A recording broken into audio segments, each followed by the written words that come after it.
के बेसिस पे हम क्वेश्चंस करेंगे जो नीट में क्वेश्चन पूछे गए हैं पिछले जितने भी सालों में पेपर हुआ है, ठीक है। वो सारे इकट्ठे करके एक साथ रख दिए इन टॉपिक्स के बेसिस पे। जैसे आप लोग मांग रहे थे ना सर नीट के क्वेश्चन ले आओ नीट के, तो क्वेश्चन मैं आज की पीपीटी में डाल के लाया हूँ। नोट्स जैसे ही मिलेंगे उसमें बहुत सारे क्वेश्चन हम क्लास में कर लेंगे, जो बचेंगे वो आप घर जाके कर पाओगे ना, सिर्फ वही छोड़ेंगे जो आप कर पाओगे, तो उनको घर पे कर लेना, ठीक है। तो कल की क्लास में भी started with magnetic effect of current. तो सबसे पहले डिस्कस किया था कि करंट होता ही क्या है। करंट क्या होता है बेटा, मूविंग चार्ज अगर होगा तो करंट प्रोड्यूस होगा, ठीक है। तो rate of flow of charge D Q by D T को हम करंट बोलते हैं। और अगर कहीं भी करंट होगा या फिर कोई भी चार्ज मूव करता हुआ नजर आएगा तो वो क्या प्रोड्यूस करेगा, मैग्नेटिक इफेक्ट्स या फिर मैग्नेटिक फील्ड प्रोड्यूस करेगा अपने आसपास के एरिया में, ठीक है। उसी को स्टडी किया था, उसका डिस्कवरी किससे हुआ था, ओस्टर्स एक्सपेरिमेंट से हुआ था, जहां पर एक मैग्नेटिक नीडल रखा गया और मैग्नेटिक नीडल जैसे ही करंट सर्किट में से फ्लो करना स्टार्ट हुआ वैसे ही मैग्नेटिक नीडल क्या हुआ, डिफ्लेक्ट हुआ। डिफ्लेक्शन का डायरेक्शन हमने कल देखा था, किससे मिला था, स्विमिंग रूल से, कि अगर एक स्विमर करंट की डायरेक्शन में तैरता है तो उसके लेफ्ट हैंड की साइड की तरफ नीडल डिफ्लेक्ट होगा। तो मान लो करंट फ्लो कर रहा है साउथ टू नॉर्थ इस पर्टिकुलर डायग्राम में, तो जिधर इस स्विमर का लेफ्ट हैंड होगा उस तरफ आपका नीडल डिफ्लेक्ट होगा। तो ये कल हमने वेरीफाई किया था यहाँ से कि बेटा यहाँ पे देखो वर्टिकली अपवर्ड करंट फ्लो कर रहा है तो नीडल किधर डिफ्लेक्ट हुआ, लेफ्ट साइड में। दूसरे केस में डाउनवर्ड करंट फ्लो कर रहा था तो स्विमर भी हमारा नीचे तैरने लगा तो उसका लेफ्ट हैंड किधर हो गया, राइट की तरफ, तो नीडल डिफ्लेक्ट हुआ राइट साइड में, ठीक है। अब इसके बाद हमने पढ़ा था राइट हैंड स्क्रू रूल। तो स्क्रू रूल क्या बोलता है कि राइट हैंडेड स्क्रू अगर होगा, जैसे कि आपका बोतल का कैप होता है ना, कोल्ड ड्रिंक की बोतल का कैप, वो क्या होता है, राइट हैंड स्क्रू ही होता है वो भी एक। जब उसको आप क्लॉकवाइज रोटेट करते हो तो वो टाइटन होता है, कसा जाता है, तो वही कहलाता है राइट हैंड स्क्रू। तो ऐसा स्क्रू अगर हो तो उसको जिधर आप रोटेट कर रहे हो तो वो तो आपको देगा मैग्नेटिक फील्ड लाइंस की डायरेक्शन या मैग्नेटिक फील्ड की डायरेक्शन, और जिधर स्क्रू मूव कर रहा है वो कौन सा डायरेक्शन होगा, डायरेक्शन ऑफ करंट। अगर आपके पास एक बोतल है, अगर आपके पास एक बोतल है और बोतल का अगर आप ढक्कन टाइट कर रहे हो तो ये ढक्कन किधर मूव करेगा, नीचे मूव करेगा जैसे ही टाइट करोगे, और रोटेट किधर हो रहा है, क्लॉकवाइज रोटेशन। तो क्लॉकवाइज रोटेशन का मतलब ये हुआ कि नीचे की तरफ करंट का अगर डायरेक्शन है तो देखो क्लॉकवाइज रोटेट कर रहा हूँ इसको, तो इधर से तो ये सामने जा रहे हैं कैमरा की तरफ, और इधर से दूसरी साइड से कैमरा से अपोजिट आ रहा है, तो करंट का भी डायरेक्शन आपको ऐसे ही मिलेगा, ठीक है। यही रूल था राइट हैंड थंब रूल भी, कि राइट हैंड में कि थंब को करंट की डायरेक्शन में प्लेस करो या फिर जिस डायरेक्शन में स्क्रू मूव कर रहा है, तो इधर ही नीचे मूव कर रहा है तो ये कर दिया। अब जैसे मेरी फिंगर्स मूव करेगी जिस डायरेक्शन में, उधर मैग्नेटिक फील्ड का डायरेक्शन मिलने वाला है। लाइक अगर मैं इधर लेफ्ट साइड में बात करूं तो इनटू द स्क्रीन, और अगर राइट साइड में बात करूं तो अवे फ्रॉम द स्क्रीन, ठीक है। तो ऐसा हम सब ने पढ़ लिया था राइट हैंड स्क्रू रूल और राइट हैंड थंब रूल की मदद से। राइट हैंड थंब रूल में हम क्या कर रहे थे कि कंडक्टर को अपने हाथ में पकड़ रहे थे, फिस्ट में पकड़ रहे थे, ग्रिप कर रहे थे, थंब को पॉइंट कर रहे थे in the direction of electric current, और जिधर आपको कर्लिंग ऑफ द फिंगर्स मिलेगा वो आपको क्या देगा, डायरेक्शन ऑफ मैग्नेटिक फील्ड या मैग्नेटिक फील्ड लाइंस का डायरेक्शन आपको मिलेगा, ठीक है। इसके बाद हमने पढ़ा Biot Savart's law. Biot Savart's law क्या बताता था, स्ट्रेंथ ऑफ मैग्नेटिक फील्ड के बारे में बताता था कि at a given point P magnetic field का स्ट्रेंथ क्या होगा। तो उसका फॉर्मूला आया था I dl sine theta upon R square. तो हमारा फॉर्मूला क्या आया था, I dl sine theta upon R square, और इसी को हमने कांस्टेंट ऑफ प्रोपोर्शनलिटी हटाकर कांस्टेंट लगाया तो म्यू नॉट अपॉन 4 पाई हमारा कांस्टेंट आया था। इसके बारे में कोई डिस्कशन नहीं किया, अभी इसकी जरूरत भी नहीं है, जब होगी तब डिस्कशन करेंगे कि म्यू नॉट क्या होता है, 4 पाई क्यों आता है, ये सब डिस्कशन करेंगे, ठीक है। ओके जी। फिर हमने इसी को वेक्टर फॉर्म में लिखा था, तो वेक्टर फॉर्म में क्या करते हैं, हम डायरेक्शन ऐड कर देते हैं। तो direction was added with the help of a unit vector. Unit vector हमने आर कैप रखा, और यूनिट वेक्टर ही क्या होता है, magnitude vector divided by its magnitude. तो आर कैप की जगह हम R divided by magnitude of R रखेंगे तो हमारा फाइनल फॉर्मूला वेक्टर फॉर्म में आ जाता है। भाई ऊपर तो क्रॉस प्रोडक्ट आर आ गया और नीचे आ गया आर क्यूब, क्योंकि नीचे मैग्नीट्यूड एक एक्स्ट्रा ऐड हुआ था तो आर क्यूब आ गया। आइडियल साइन थीटा था तो DL sine theta, DL sine theta into R क्या हो गया, डीएल और आर का क्रॉस प्रोडक्ट हो गया। तो ये हमने कल देख लिया था। इसके बाद फिर हमने डिस्कशन किया था बायोट सेवर्ट्स लॉ को यूज करके, current at point magnetic field at point P due to infinite current carrying wire या due to a current carrying conductor. तो उसका फॉर्मूला हमारा आया था B is equal to mu naught I upon 4 pi A और sine phi 1 plus sine phi 2, ठीक है। A क्या है, A is the distance of point P, perpendicular distance of point P from this current carrying conductor, ठीक है। Perpendicular distance है किसका, point P का, कहां से, इस वायर से। Sine phi one phi two क्या थे, देखो इस डायग्राम में फाई वन और फाई टू आपको इस तरीके के एंगल दिखाई देंगे। पॉइंट पी से कितना, पॉइंट पी पर ड्रॉ हो रहे हैं फाई वन फाई टू। कभी कभी ये फॉर्मूला आपको कोस एल्फा वन और कोस एल्फा टू के फॉर्म में भी मिलेगा, बट उससे घबराएंगे नहीं। कोस एल्फा और एल्फा टू क्या है, एल्फा वन और एल्फा टू थर्ड एंगल है इसका ट्राइंगल का, जो हम ट्राइंगल डिस्कस कर रहे थे, तो तीसरा एंगल फाई वन, ये एल्फा वन और एल्फा टू है, ठीक है। तो जैसे ये हो गया आपका एल्फा वन और ये हो गया एल्फा टू, राइट। तो phi one and phi two are the internal angles, और एल्फा वन एल्फा टू से दूसरे वाले एंगल है। तो जब आप एल्फा वन के फॉर्म में होगा तो साइन फाई वन की जगह कोस एल्फा वन आ जाएगा, साइन फाई टू की जगह कोस एल्फा टू आ जाएगा, कोई टेंशन नहीं है। जिन बच्चों ने फॉर्मूला नहीं लिखा वो फॉर्मूला नोट डाउन कर लो, कल नहीं लिखा था। फिर इसी फॉर्मूला में एक अजम्पशन किया हमने, वो अजम्पशन था कि अगर ये वायर इनफाइनाइट हो जाए, इनफाइनाइट हो गया तो फाई वन और फाई टू की वैल्यू क्या हो गई थी बेटा, 90 डिग्री। साइन 90 हो जाएगा 1, और दूसरा साइन 90 1 हो जाएगा, 1 + 1 2 आ जाएगा, न्यूमरेटर में 2i आ गया, और नीचे 4 पाई था, तो 2i से 4 पाई काटोगे तो i/2 पाई बचेगा। तो आपका फॉर्मूला आएगा for infinite wire, infinite wire की वजह से किसी पॉइंट P पर मैग्नेटिक फील्ड क्या होगा, जबकि पॉइंट P सिचुएटेड होगा at a distance of A from the wire, A distance पे सिचुएटेड होगा, तो उसका फॉर्मूला है म्यू नॉट I अपॉन 2 पाई। ये भी लिखो, जिन बच्चों ने कल नहीं लिखा था वो नोट डाउन कर लो, ठीक है। आज इनका भर भर के इस्तेमाल होने वाला है, ठीक है। फिर हमने मैग्नेटिक फील्ड लाइंस की डायरेक्शन ये राइट हैंड सम से निकाली। इसके बाद पढ़ा magnetic field due to a circular loop carrying current. तो सर्कुलर लूप की वजह से क्या फॉर्मूला आएगा मैग्नेटिक फील्ड का एट पॉइंट P। अब यहाँ पे इंपॉर्टेंट बात क्या है, यहाँ पे A जो है वो आपका रेडियस ऑफ द लूप है ना, A की जगह R भी लिख सकते हो फॉर्मूला में, कोई दिक्कत नहीं है। A is the radius of the loop and x is the distance of point P from the centre of the loop. तो centre of the loop O है, उससे पॉइंट P कितनी दूरी पे है, x डिस्टेंस पे है, ठीक है। तो यहाँ पे फॉर्मूला क्या आया था बेटा, ये वाला, B is equal to mu naught I A square upon 2 into A square plus X square raise to the power 3/2। तो ये फॉर्मूला आपका आया था mu naught I A square upon 2 into A square plus X square raise to the power 3/2। ये भी note down कर लो जिन्होंने नहीं किया था।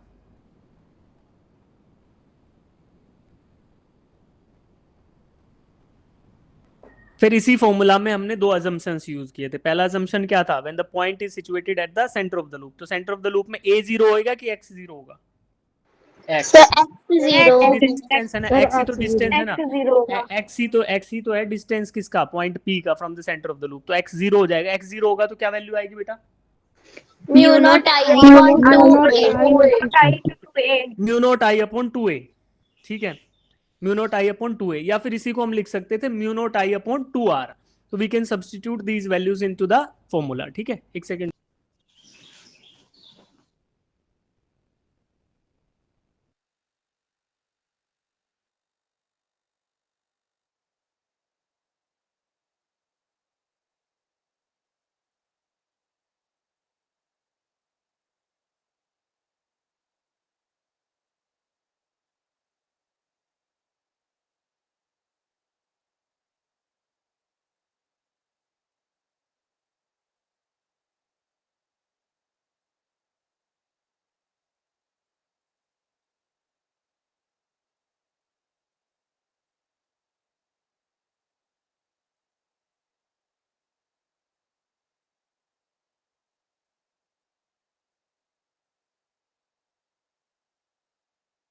हाँ जी, तो सुनो बेटा, अब ये फॉर्मूला नोट डाउन किया, इसमें a की जगह हम r भी रख सकते हैं, right, mu naught I upon 2r, ठीक है। कभी a क्या है, रेडियस ऑफ द लूप ही तो है, तो उसकी जगह r भी रख सकते हो, कोई टेंशन नहीं है, ठीक है। तो ये फॉर्मूला बहुत इंपॉर्टेंट है, नोट डाउन करो सेंटर ऑफ द लूप के ऊपर, ठीक है जी। एक और अजम्पशन था, जब हमारा पॉइंट P लूप से बहुत दूर होगा, तो बहुत दूर होगा उसका मतलब x की value is far greater than the value of a। तो जो डिनोमिनेटर में वैल्यू a की थी, a स्क्वायर आ रहा था ना, a square plus X square raise to the power 3/2, वहां पे a को 0 रख दो केवल डिनोमिनेटर में, तो फिर आपका ये फॉर्मूला आता था, ठीक है। अब इतनी बात हमने कर ली थी, उसके बाद हमने फील्ड लाइंस का डायरेक्शन देखा, लूप वगैरह की बातें करी, फिर ये सोलेनॉइड, अभी इसको बाद में करेंगे सोलेनॉइड वाली बातों को। अब जो आपने फॉर्मूलाज लिखे उसके बेसिस पे नीट एग्जाम में जो भी आए हुए हैं क्वेश्चंस, है ना, बायोट-सैवर्ट्स लॉ पे, और उसके अलावा जो दो फॉर्मूला लिखे, magnetic field due to straight current carrying conductor और magnetic field due to circular loop, तो उन दो फॉर्मूला पे और बायोट-सेवर्ट्स लॉ पे जितने भी क्वेश्चन है वो सारे इस स्लाइड में है जो आज हम करने वाले हैं। तो क्वेश्चन नंबर 32 आपकी स्क्रीन पर है। इस क्वेश्चन को अटेम्प्ट करेंगे सभी बच्चे और सभी बच्चे फटाफट से पोल में आंसर करेंगे, ठीक है। तो मैं पोल क्रिएट कर रहा हूँ क्वेश्चन नंबर 32 के लिए और इसको सब बच्चे फटाफट आंसर करो कि क्या आपका आंसर आया है, ठीक है। तो तुम्हारा बैच तो पुराना है ना, दूसरे बैचेस में तो नए बच्चे भी आए हैं तो उनको समझाना पड़ता है। अब आप सबको पता है कि पोल कैसे करना है, फटाफट आंसर करना है ना। चलो सर हाँ जी। सर पोल शो नहीं हो रहा आजकल, पता नहीं क्यों सर पोल नहीं शो होती है। यस सर, नहीं होता है अच्छा सर, कुछ मेरे बच्चे में भी नहीं होती। कुछ सर ब, होता कुछ कुछ बच्चे दूसरे बैच में भी कंप्लेंट कर रहे थे तो मुझे लगा कि उनके डिवाइसेस में इशू है, तो आपको भी दिक्कत आ रही है मतलब, तो फिर क्या प्रॉब्लम है रे। अभी नहीं आ रहा बेटा पोल? Sir no sir. जब मैसेज आता है ना द होस्ट होस्ट मतलब वो हाँ host start the started the poll, poll, हाँ हाँ हाँ हाँ। जी, वहां पे जब क्लिक करें ना तो पोल शो हो जाती है, लेकिन एक्टिविटीज में जाके देखे तो होती नहीं है। अब जब आपने किया तो मैसेज आया था, तब हम रीड कर रहे थे, तब हमने किया नहीं। अब मैं एक्टिविटीज पे जा रही हूँ तो मेरे को शो नहीं हो रही।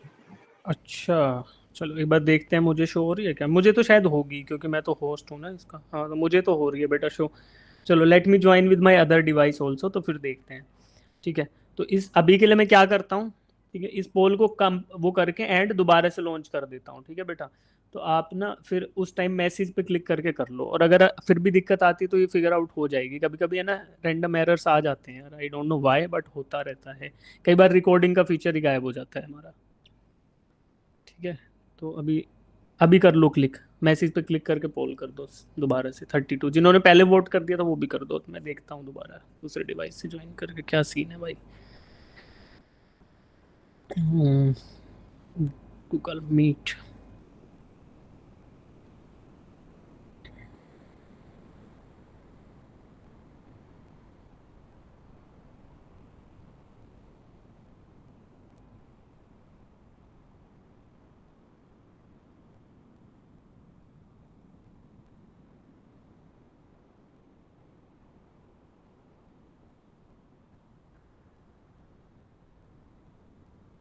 मुझे तो शो हो रहा है।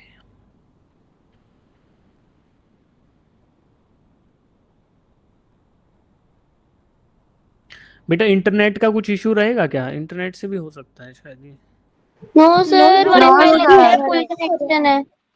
वाईफाई पे भी नहीं हो रहा? अच्छा रे, चलो कोई बात नहीं, तो टेम्परेरी समस्या है, अभी के लिए काम चला लेते हैं, हो जाएगी ठीक है, 1-2 दिन में। कभी कभी हो जाता है, गर्मी लग रही होगी गूगल को, है ना। हाँ ऐप अपडेट से नहीं हो रहा बेटा, बच्चों ने किया था लास्ट बैच में भी। हंस क्यों रहे हो? गूगल को भी गर्मी लग सकती है यार।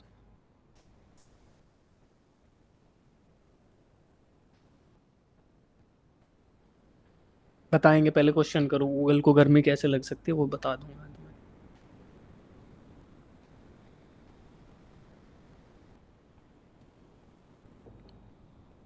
कोई बच्चा ये ना सोचे कि सर प्रोटीन शेक पी रहे हैं, भाई सर है ना इसमें पानी पीते हैं, तो थोड़ा वो पी लेता हूँ। सत्तू पिया है किसी ने?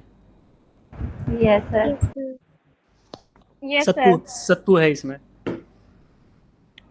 कोई घर पे ये ना बोले कि सर भी प्रोटीन शेक पीते हैं, मुझे भी चाहिए एक डब्बा, है ना, ऐसा मत करना। अब सुनो, तो आंसर करो पोल में, देखते कितने बच्चों ने किया है इसका आंसर। अरे करो भाई, दो ही बच्चे, अच्छा नीचे आए ना, right right. 21 student have already answered it. तो कौन सा आंसर सही है बेटा? सर सी। सर सी होगी। तो तुम लोगों ने आंसर देख लिया इसका, है ना। Option C is the right answer, क्यों है बताओ। सर चलो ऑप्शन ए करेक्ट है कि नहीं, पहले स्टेटमेंट वन पे आते हैं। स्टेटमेंट वन इज करेक्ट और नॉट? सर करेक्ट है। भाई यस सर, स्टेटमेंट करेक्ट है। वन ही तो करेक्ट है। बायोट-सेवर्ट्स लॉ, बायोट-सेवर्ट्स लॉ क्या बताता है? मैग्नेट फील्ड का स्ट्रेंथ बताता है इनफाइनाइटली स्मॉल करंट एलिमेंट की वजह से, तो राइट है, okay. Yes sir. Statement two पे आते हैं। Biot Savart's law is analogous to Coulomb's inverse square law of charge Q. ठीक है, मान गए कि एनालोगस है क्योंकि दोनों ही स्क्वायर लॉ से वेरी करते हैं, ओके जी। With former being related to the field produced by scalar source. Former का मतलब क्या हुआ कि दो वैल्यूज दी हैं, फॉर्मर मतलब पहले वाली, लेटर मतलब बाद वाली। तो पहले वाला कौन सा है, इसमें जिक्र किसका हुआ पहले? बायोट-सेवर्ट्स का। तो बायोट-सेवर्ट्स। बायोट-सेवर्ट्स लॉ किसके Biot Savart's. Biot Savart's law field produce करता है एक स्केलर सोर्स की वजह से। No sir. No sir. कल आपको क्लास में क्या बताया था कि आईडीएल एक स्केलर है कि वेक्टर है? वेक्टर। वेक्टर है सर। ठीक है। और कूलम्स लॉ एक स्केलर वेक्टर सोर्स की वजह से प्रोड्यूस करता है कि स्केलर की वजह से? स्केलर। चार्ज आपका एक स्केलर क्वांटिटी होता है। तो अगर इसे उल्टा लिखा होता तो ये स्टेटमेंट सही हो जाती है ना, कि Biot Savart law produce field due to a scalar source, जो Biot Savart law produce field due to a vector source यानी कि I dl, and Coulomb's law produce a field due to a scalar source that is charge Q. ठीक है, तब तो ये सही होता, लेकिन इसे उल्टी बात लिखी तो स्टेटमेंट 2 क्या है? गलत है। तो स्टेटमेंट 1 सही है एंड 2 गलत, तो मतलब option C is the right answer. Right answer. तो यही बात यहाँ सॉल्यूशन में भी लिखी हुई है। तो जिन बच्चों को समझ ना आए क्लास के बाद तो यहाँ से पढ़ लोगे तो भी समझ आ जाएगा। ठीक है, ये क्वेश्चन 2022 में आया था नीट में। तो हो गया सॉल्व? ठीक है। Yes sir. क्वेश्चन नंबर 33 करो फटाफट से। क्वेश्चन नंबर 33 पोल में आंसर कर दो। जिनका पोल नहीं चल रहा हो चैट में कर देना थोड़ी देर रुक के। चैट में करने का एक नुकसान है कि बच्चे ना फिर कॉपी करके ना गलत गलत आंसर करने लगते हैं। तो पहले खुद सोचो क्या पूछा हुआ है और फिर पोल में आंसर करो। जिनको चैट में आंसर करना है, जैसे मैं सॉल्यूशन स्टार्ट करूं उस टाइम चैट में कर देना, आप मेरे को दिख जाएगा कि हाँ आपने भी कर लिया।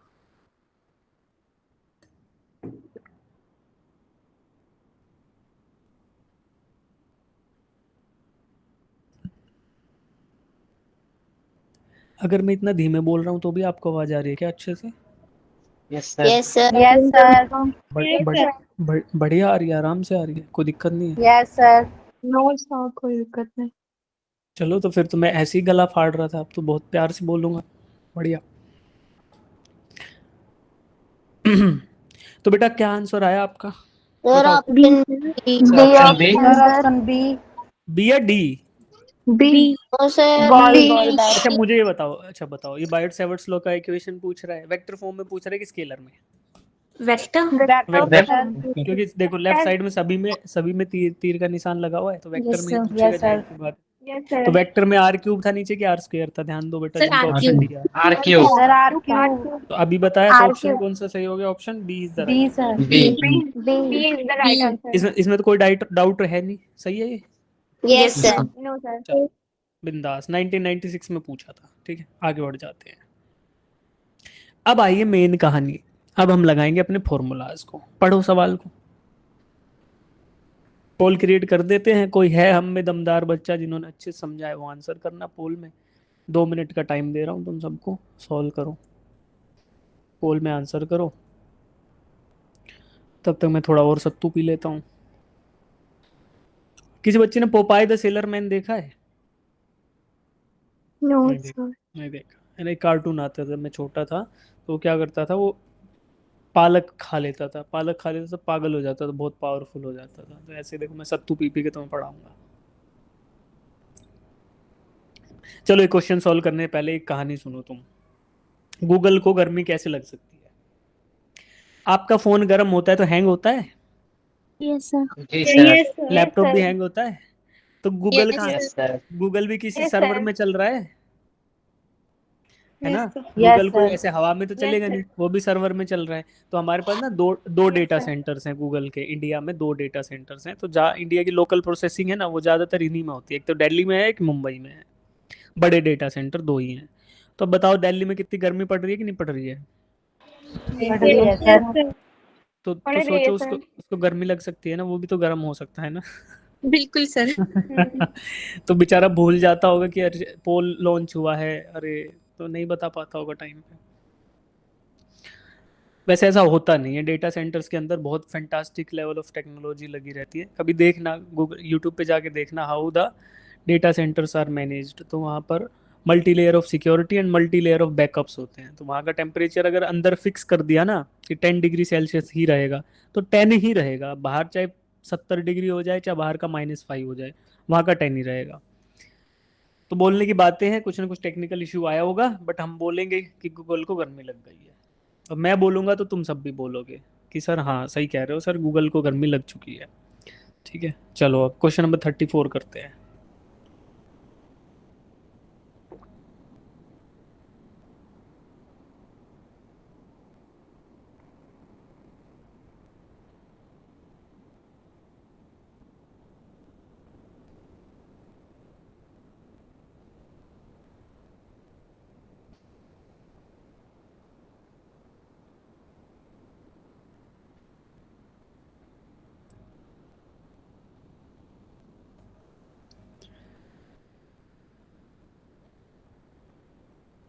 जिस बच्चे को क्वेश्चन बार बार पढ़ने के बाद ही समझ ना आए तो समझ लो, पूछ लो कि सर क्वेश्चन ही बता दो एक बार सबसे पहले तो। क्योंकि 2-4 सवाल एक बार कर लोगे ना, तो सबसे पहला बेटा यहाँ ध्यान रखो, इन क्वेश्चंस में जो शुरू के 3-4 क्वेश्चन आप अटेम्प्ट करोगे मैग्नेटिज्म से रिलेटेड, उनमें सबसे बड़ी दिक्कत क्या आएगी, डायरेक्शन की आएगी। आपको राइट एंड थंब रूल करने यूज करने के लिए प्रॉब्लम क्रिएट करेगा, राइट। तो अगर आप वो समझ जाते हो, थोड़ा इत्मीनान से तसल्ली से हर एक क्वेश्चन को, 3-4 शुरू के क्वेश्चन हम बहुत प्यार से करेंगे ताकि आपको डायरेक्शन का आइडिया लग जाए कि कौन सा डायरेक्शन कैसे निकालना है, राइट एंड थंब रूल कैसे यूज करना है। फिर आप आराम से बिंदास फटाफट क्वेश्चन कर सकते हो। लेंथी क्वेश्चन नहीं आएंगे बट कंसेप्चुअल तो आएंगे, है ना। तो चलिए, जिनको डाउट है क्वेश्चन में एक बार हैंड रेज करो, क्वेश्चन जिनको समझ नहीं आया। ठीक है, तो ये तो वो बच्चे हैं जो हैंड रेज कर रहे हैं, बट मुझे उम्मीद है कि बाकियों को भी नहीं आया है। तो एक बार क्वेश्चन को समझ लेते हैं, पढ़ते हैं। देखो बेटा, a very long conducting wire is bend in a semicircular shape of A to B as shown in the figure. ठीक है, एक बहुत लंबी वायर थी, इनफाइनाइट वायर थी, उसको आपने उसके बीच के एक टुकड़े को सेमी सर्कल में बेंड कर दिया और बाकी बच गया वो सीधा सीधा बच गया। ठीक है, तो क्या हुआ बेटा, इनफाइनाइट लेंथ की वायर थी, तो देखो इसको 3 टुकड़ों में बांट लेते हैं, अलग अलग कलर से हाईलाइट कर लेते हैं।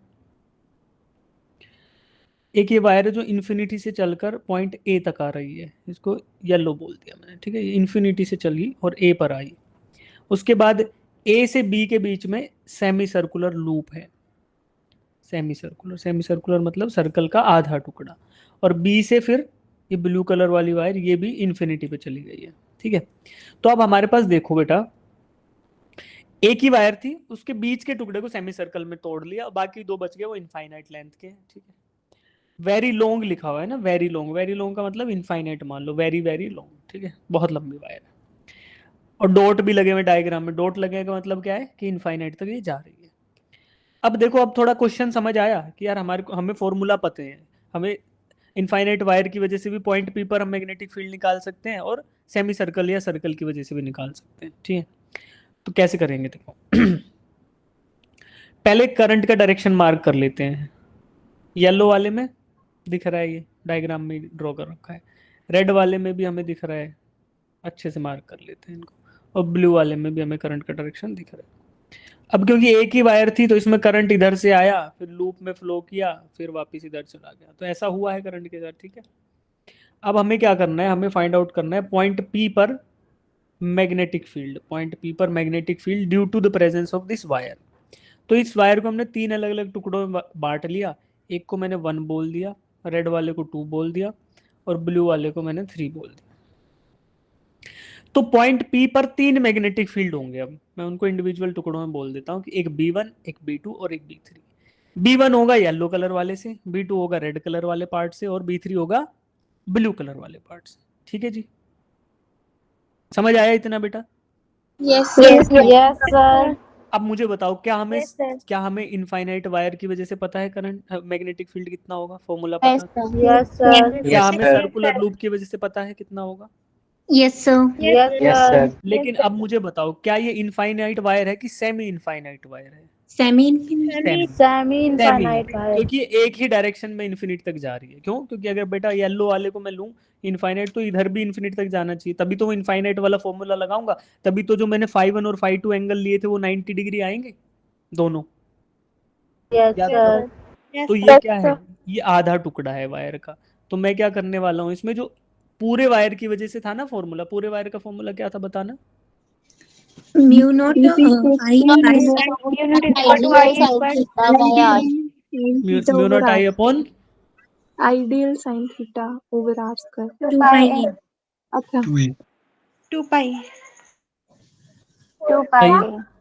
ये वो वाला फॉर्मूला है, देखो म्यू नॉट अपॉन 4 पाई, और ऊपर आई था, है ना, और नीचे उसमें sine phi 1 Yes, plus sir. Phi 2 था, तो फाई 1 फाई 2 दोनों आ गए थे 1 1, दोनों ऐड होके नीचे 4 को काट दिया था, तो 2 पाई बच गया था। यस बेटा, तो ये था आपका Yes. पूरे के पूरे इनफाइनाइट वायर की वजह से। लेकिन इनफाइनाइट वायर का आधा टुकड़ा है, तो मैग्नेटिक फील्ड भी आधा ही प्रोड्यूस होगा, है ना। Yes, भाई sir. Yes, पूरा sir. वायर जितना प्रोड्यूस करती पॉइंट पी पर मैग्नेटिक फील्ड, उससे आधा प्रोड्यूस होगा। तो मैं B1 की अगर वैल्यू लिखूं, येलो कलर से लिखते हैं B1 को, फिर तो B1 क्या आएगा, जो इनिशियली प्रोड्यूस होता है उसका आधा। तो B1, ये फील्ड कहाँ प्रोड्यूस हो रहा है ये भी ध्यान रखो, कौन से पॉइंट पे प्रोड्यूस हो रहा है B1? पॉइंट पॉइंट पे पी पी पे। अरे फॉर्मूला क्या था बेटा? पॉइंट, अरे वायर ऐसे था, पॉइंट पी तो था ए डिस्टेंस पे, यस सर। यस तो ये सर पॉइंट पी पर ही प्रोड्यूस हो रहा है ये मैग्नेटिक फील्ड। ऐसे मत भूलो चीजों को। तो हम केवल सारी की सारी कैलकुलेशन पॉइंट पी पर ही कर रहे हैं। तो पी पर ही बी वन प्रोड्यूस होगा, पी पर ही बी टू और पी पर ही बी थ्री। ठीक है, तो बी वन कितना होगा? पूरे के पूरे वायर से इतना होता है, उसका आधा। तो कितना था formula? Mu naught I upon 2/8। 2 pi R, 2 2 pi A था, तो उसका आधा करोगे तो 4 पाई ए लिख दूं।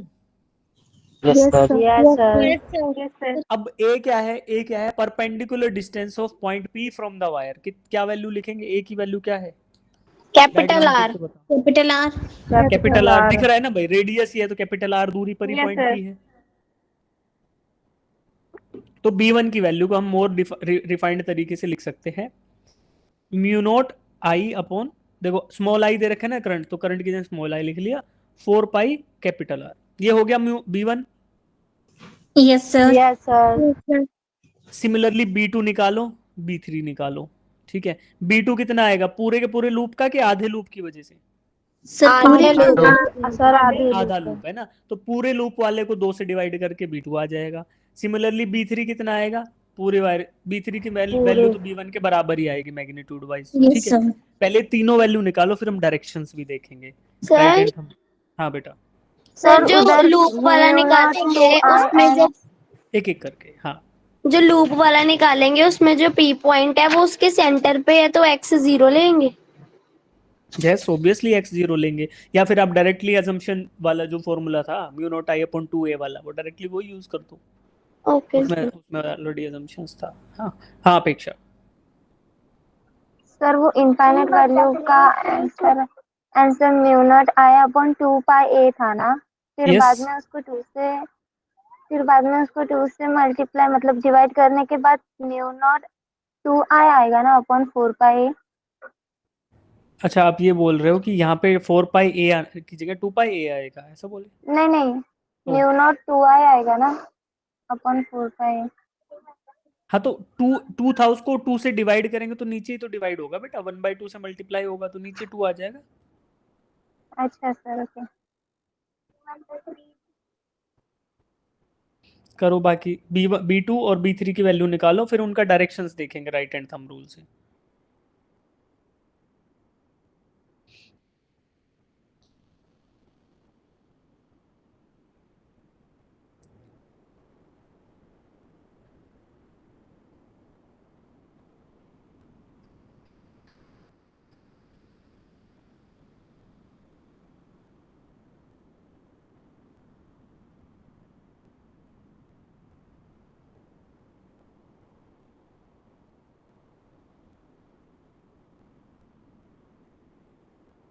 सर B2 B3 की वैल्यू निकाल ली।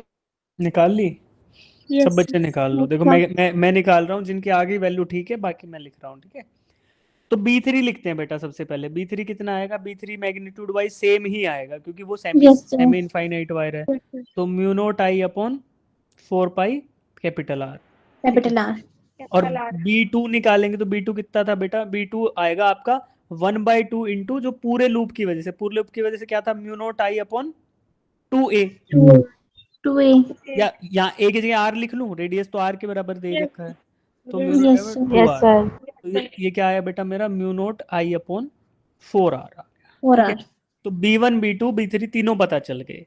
अब इनका डायरेक्शन अगर एक ही डायरेक्शन में होंगे तो तीनों को सिंपली ऐड कर लूंगा, बट एक बार चेक तो कर लूं कि डायरेक्शन सेम है कि अलग अलग है ना?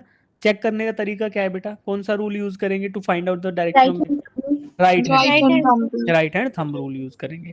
तो पहले मुझे बताओ कि 1 जो है, वायर नंबर 1 जो येलो कलर से हाईलाइट किया, उसकी वजह से पॉइंट पी पर मैग्नेटिक फील्ड का डायरेक्शन क्या रहेगा? Into the plane of paper की away from the plane of paper? तो राइट हैंड थंब रूल क्या बोलता था? कंडक्टर को अपने हाथ में पकड़ लो, तो पकड़ो, जो ए है, जो वायर नंबर 1 है, उसको अपने हाथ में पकड़ लो, फील करो। ठीक है, अब thumb should be pointing in the direction of current. तो करंट किधर जा रहा है? राइट साइड में, थंब को राइट साइड में पॉइंट कर लो। अब curling of the fingers will give us the direction of magnetic field.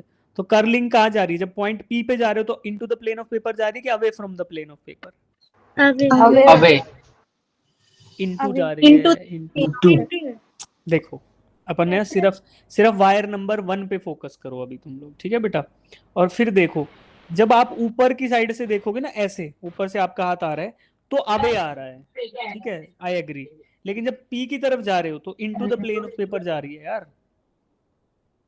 Field lines ऐसी तो होंगी, इधर से निकलेंगी और इधर अंदर चली जाएंगी, फिर पीछे से कंडक्ट।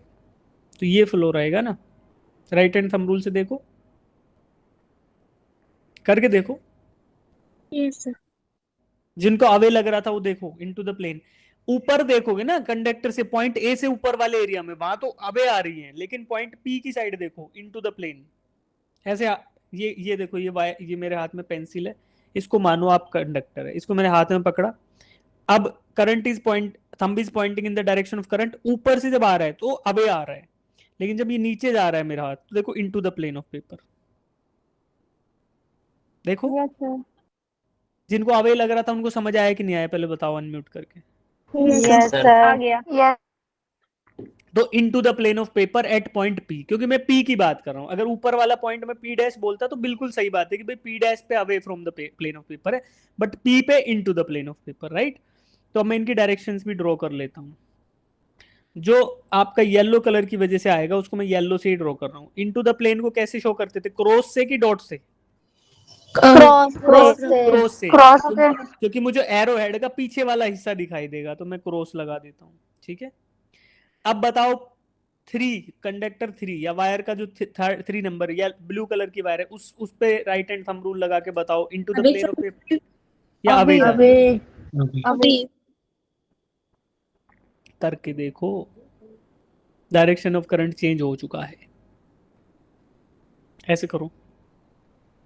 वायर से पॉइंट P ऊपर है कि नीचे है? ऊपर। ऊपर है। ऊपर। तो और वायर में ऊपर है। करंट किधर फ्लो कर रहा है, लेफ्ट की राइट? लेफ्ट अपने हाथ को, राइट हैंड को उठाओ और थंब को लेफ्ट साइड पॉइंट करो और फिर फिंगर्स को ऊपर वाले एरिया में देखो। Into the plane of screen जा रहा है कि अवे? इनटू इनटू अब जो तुम अवे बोल रहे थे मतलब गलत बोल रहे थे कि नहीं? Yes yes sir. Into the plane of paper जा रहा है कि नहीं जा रहा? तमनप्रीत समझ आया बेटा? Yes sir. तो अभी क्या बोलेंगे कि ये ग्रीन कलर की वजह से भी क्या जा रहा है? Into the plane of paper. Yes sir. Sorry blue वाले से भी into the plane of paper. अब बात बच गई कंडक्टर जो 2 वाला है, सर्कुलर वाला। इसको अगर हम दूसरा लो भी यूज कर सकते हैं, जो हम बोल रहे थे, कौन सा, स्विमर्स रूल या sorry right hand screw rule, but छोड़ो उस सारी बात को। इस पे भी आप क्या करो, राइट हैंड थंब रूल ही लगा दो। इसमें ऐसे कर लो, इसको ऐसे मानो कि भैया ऐसे है तो नीचे जा रहा है ना करंट इसमें। देखो पॉइंट P पे किधर आएगा, अवे की इनटू द प्लेन? इनटू करके देखो, तुम गलत कर रहे हो हर बार। ऐसे ऐसे हाथ को ऐसे करो, राइट हैंड को। ये कंडक्टर आपका ऐसे है, आपने पकड़ा, करंट नीचे फ्लो कर रहा है, थंब नीचे। अब देखो इस कंडक्टर के लेफ्ट साइड में तो into the plane of screen है और राइट साइड में अवे। अरे पॉइंट P इसके राइट में है ना, तो फिंगर्स को कर्ल करोगे तो ऐसे नहीं फील आएगा आपको कि इधर तो इनटू द स्क्रीन और इधर away from the screen? Away करके देखो। यस और अगर इससे नहीं हो रहा तो राइट हैंड स्क्रू रूल लगा लो। स्क्रू को रखो, स्क्रू को एंटी क्लॉकवाइज रोटेट करोगे राइट हैंड को, तो वो बाहर आएगा कि अंदर जाएगा स्क्रीन के? बाहर। बाहर जाएगा। एंटी क्लॉकवाइज से खुलेगा ना स्क्रू? सर यस तो सर। स्क्रू खुलेगा तो बाहर आएगा कि अंदर जाएगा स्क्रीन में? अंदर अंदर अरे यार अजब अजब लोग हो। बाहर जाएगा सर। बाहर आएगा। अरे इसको एंटी क्लॉकवाइज रोटेट करूंगा तो ये बाहर आएगा ना। Yes sir. Yes sir. Screen को आप कोर्क मान लो, लकड़ी मान लो जिसमें स्क्रू कसा हुआ है। अब उसको खोलोगे तो बाहर आएगा ना, तो स्क्रीन से बाहर आएगा, अवे फ्रॉम द स्क्रीन। या फिर राइट हैंड थंब रूल ही लगाओ ना, क्यों चक्करों में पड़ रहे हो? इसको ऐसे पकड़ो और देखो लेफ्ट राइट साइड में अंदर की तरफ से बाहर उंगलियां आ रही है मेरी। तो ये चीज समझ नहीं आई तो बता दो यार तुम लोग। अगर बार बार में समझ नहीं आ रही तो कुछ और जुगाड़ लगा। नहीं आया सर आ गई। समझ में नहीं आया।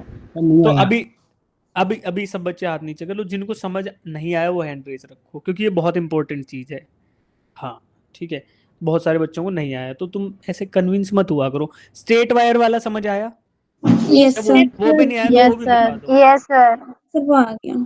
आ गया, ठीक है।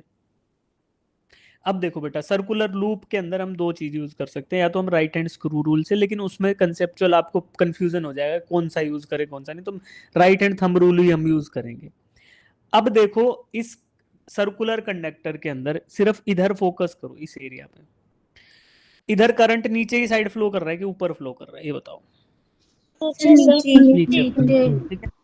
तो जब मैं राइट हैंड थंब रूल लगाऊंगा तो मेरा थंब किधर पॉइंट करना चाहिए, नीचे की ऊपर? नीचे। नीचे। तो एक काम करो, आपके पास पेन होगा, ठीक है, उस पेन को आप, उस पेन का जो राइटिंग निब है, जो जिधर से लिखते हैं, उसको नीचे पॉइंट कर लो। इसका मतलब हो गया हमारा करंट कहाँ पॉइंट कर रहा है, डाउनवर्ड। डाउनवर्ड। ठीक है।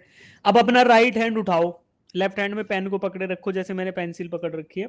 राइट हैंड उठाओ और थंब को नीचे की तरफ पॉइंट कर लो। तो अब क्या होगा, आपके आपके फेस की तरफ ना, आपके फेस की तरफ आपके नाखून हो रहे होंगे, नाखून वाला साइड आ रहा होगा, और आपकी जो हथेली है वो स्क्रीन की तरफ आ रही होगी।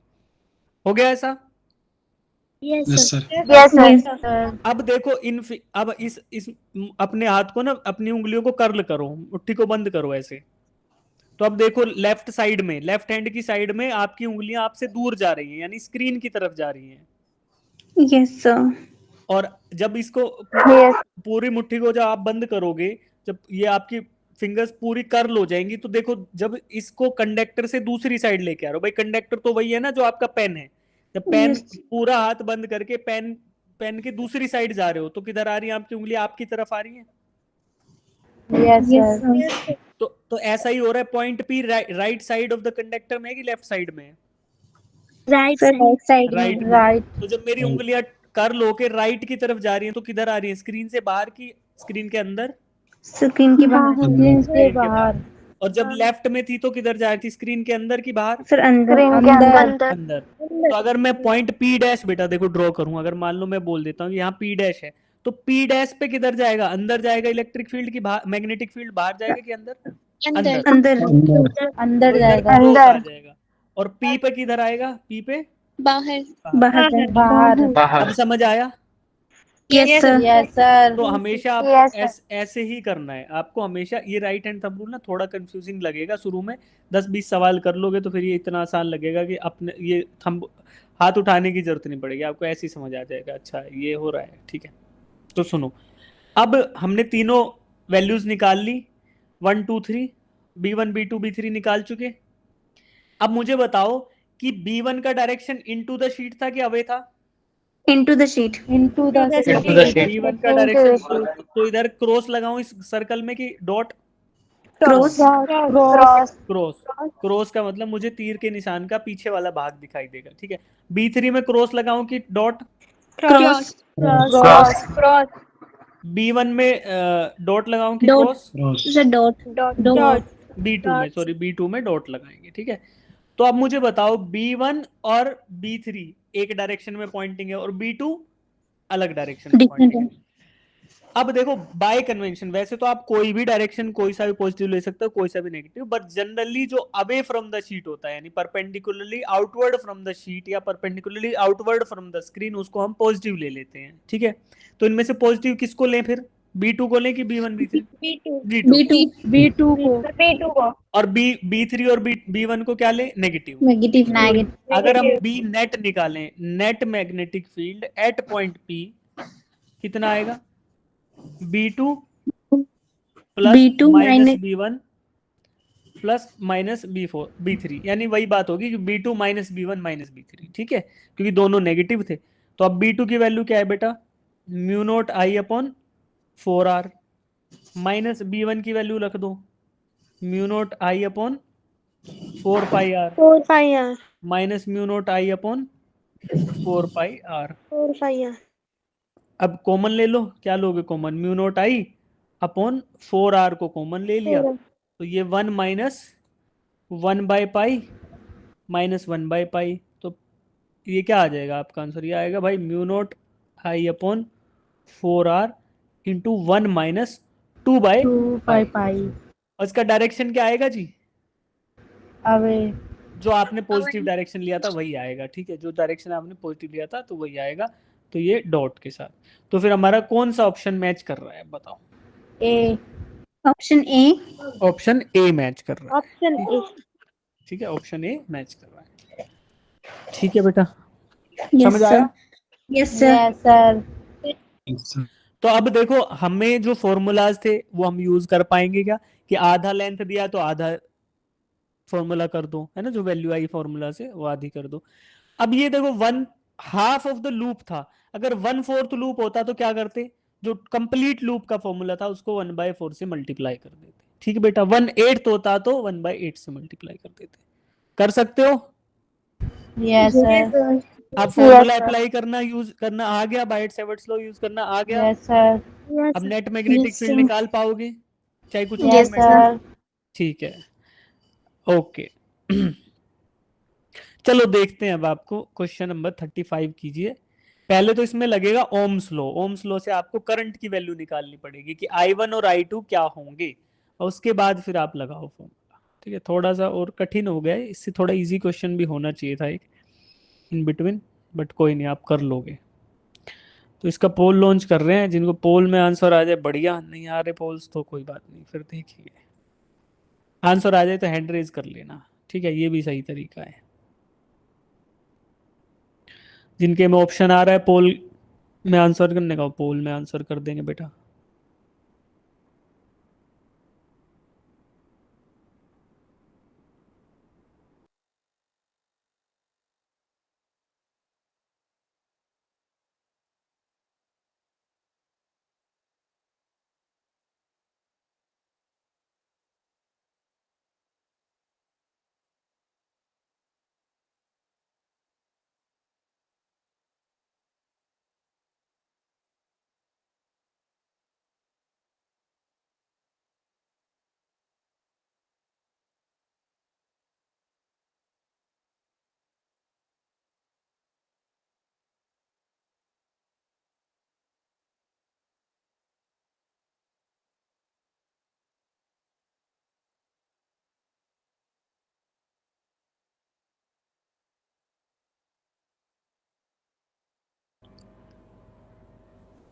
क्वेश्चन समझ नहीं आया तो हैंड रेज करो सबसे पहले।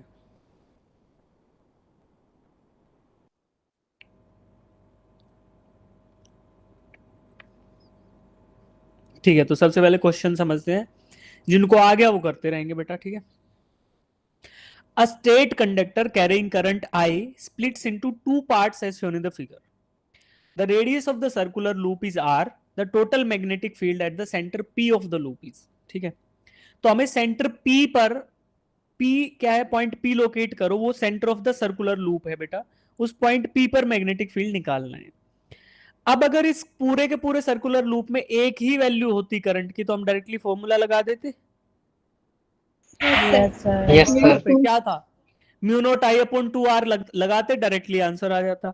बट क्या इस लूप में सेम वैल्यू है कि अलग अलग है वैल्यू?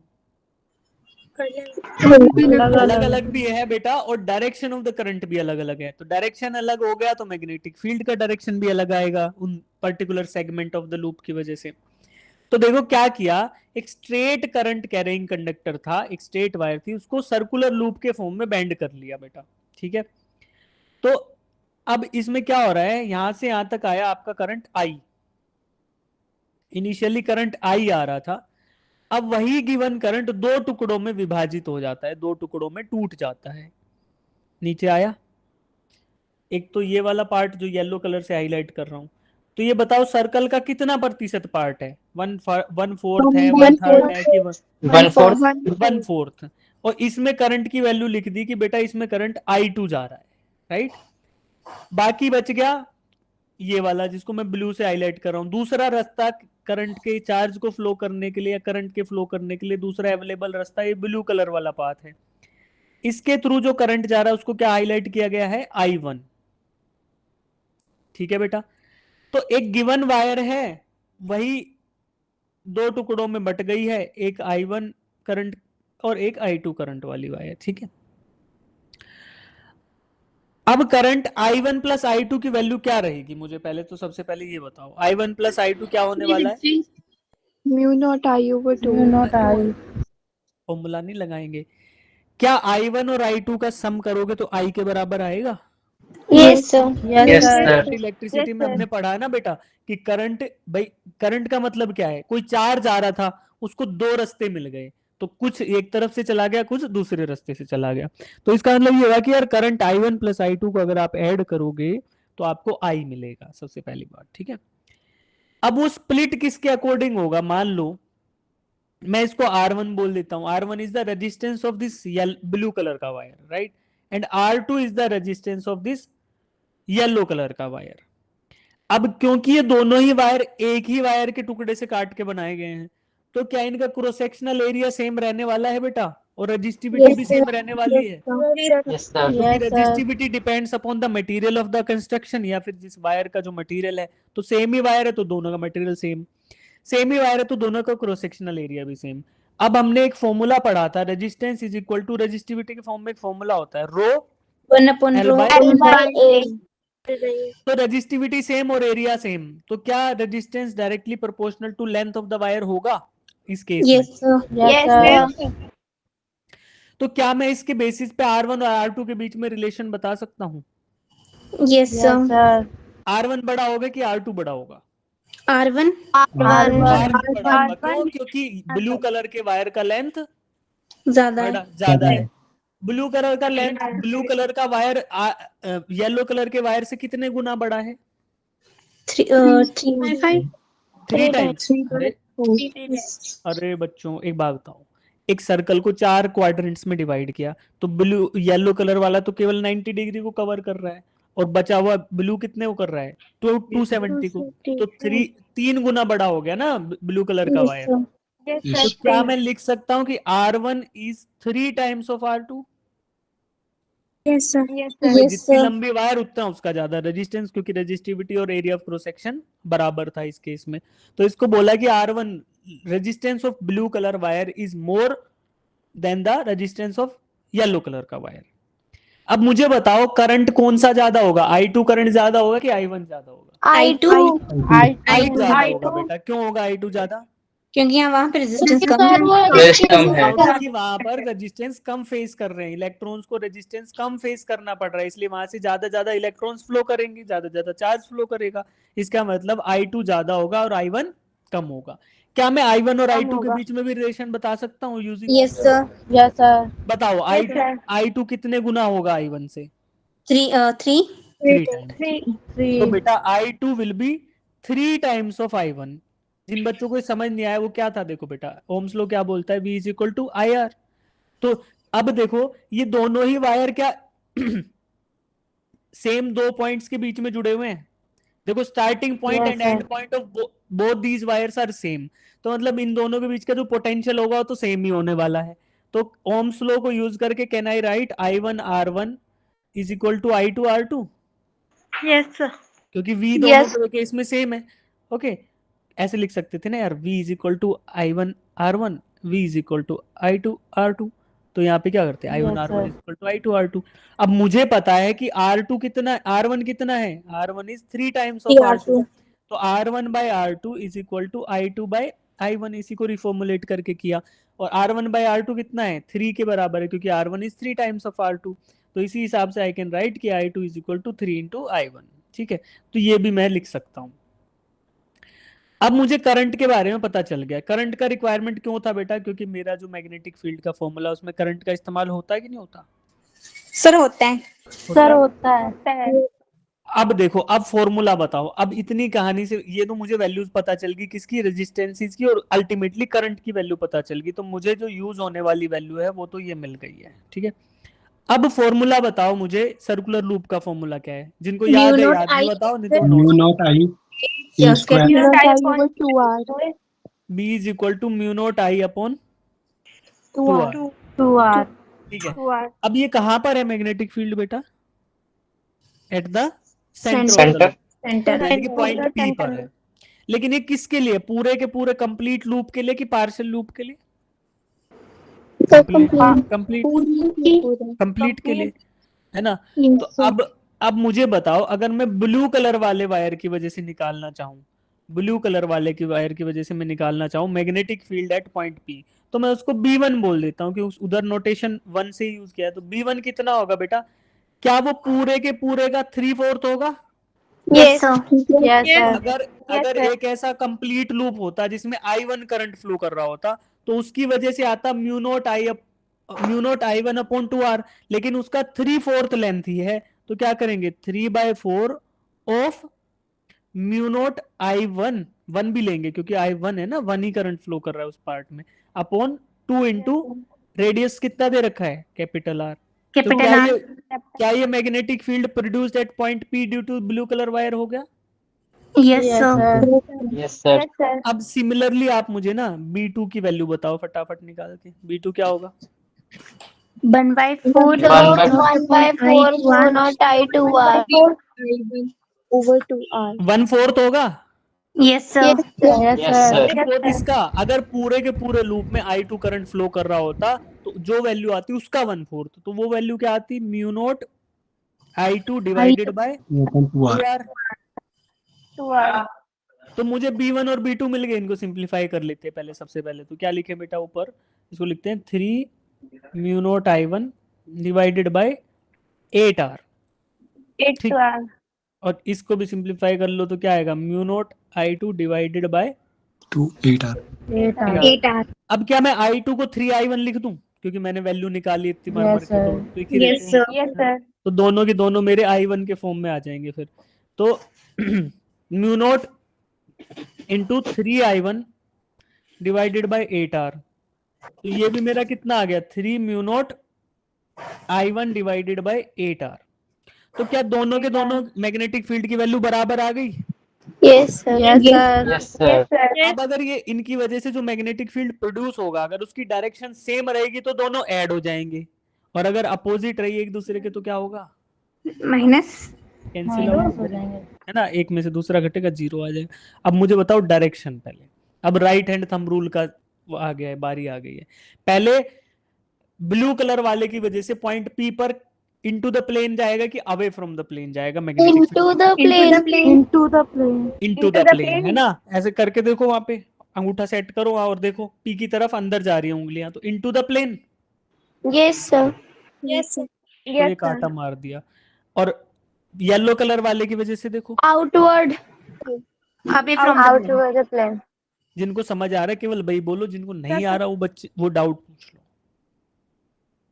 नहीं आ रहा तो समझना बेहद जरूरी है बेटा, राइट हैंड थंब रूल ले डूबेगा नहीं तो। और ये समझ आ गया तो 2-4 फॉर्मूले, पूरा चैप्टर निपट जाएगा, कोई दिक्कत नहीं आएगी।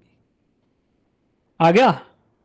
Yes, sir. Yes, Yes, sir. sir. अभी भी Yes, डाउट है sir. तो पूछ सकते हो। अब आगे ना डायरेक्शन का पंगा नहीं है। No sir. No, No, sir. sir. एक गया इनटू द प्लेन और एक अवे, तो क्या एक दूसरे को कैंसिल आउट कर देंगे ये? Yes, sir. तो फाइनल आंसर क्या आएगा? Zero. Zero. 0 आ जाएगा। Zero. 0 is the final answer. अब किसी बच्चे को Right इसमें answer. कोई प्रॉब्लम है कि ये क्यों करंट स्प्लिट हुए, क्यों ऐसा हुआ सर, आपने 1/3 क्यों लिया, 1/4 क्यों लिया, कर पाओगे अब? Yes, sir. Yes sir. कुछ बच्चों का तो यस ऐसा हो गया, यस सर कर ही लेंगे अब तो क्या ही पूछें अब, डाउट 6 बार तो पूछ चुके हैं, अभी पूछ लो हाँ, हो गया। चलो, काजल समझ आया आपको? Yes sir. चलो ठीक है भाई, शाबाश। ये पूरा इसका लंबा सा एक्सप्लेनेशन दे रखा है, बट हमने आसानी से इसको समझ लिया है, कोई टेंशन नहीं है।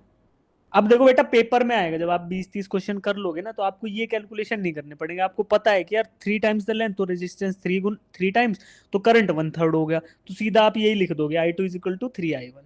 फिर उसके बाद सीधा फॉर्मूला लगाओगे, मल्टीप्लाई करोगे, फटाफट से आंसर आ जाएगा। ठीक है, 1 मिनट में सोल्व हो जाएगा, 2 मिनट में हो जाएगा नहीं तो। ठीक, ओके जी।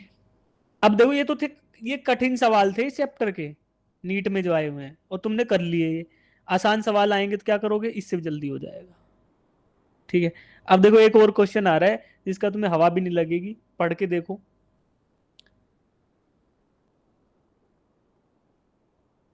पोल्स को मत भूलो यार, जिनके पोल्स आ रहे हैं ना ऑप्शन में, तो वो तो आंसर कर ही दो, मुझे भी आइडिया लगेगा कि कितने बच्चे किस आंसर पे हैं, किस क्वेश्चन पे हैं।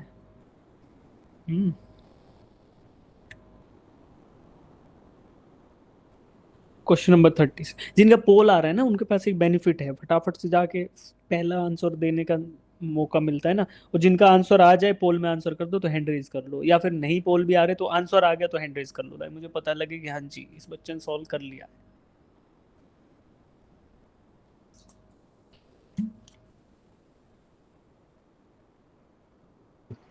सर इन्होंने बोला कि लॉन्ग वायर है, वो लॉन्ग वायर को हम बस एक ही बार सर्कल में टर्न किया तो खत्म हो गई वायर। हाँ ठीक है सर। वेरी लॉन्ग नहीं है ना। Yes sir. देखो अंग्रेजी है, फिजिक्स से ज्यादा अंग्रेजी होती है। आप तो पढ़े हो पंजाब में मेरे से, मैंने बताया था ना कि इंग्लिश पढ़ाना जरूरी हो जाता है। Yes sir. फिर देखो फिजिक्स से ज्यादा जरूरी है इंग्लिश। वेरी लॉन्ग लिखता तो इनफाइनाइट ले लेते हैं लेकिन लॉन्ग है तो ठीक है भाई, लॉन्ग क्या करें।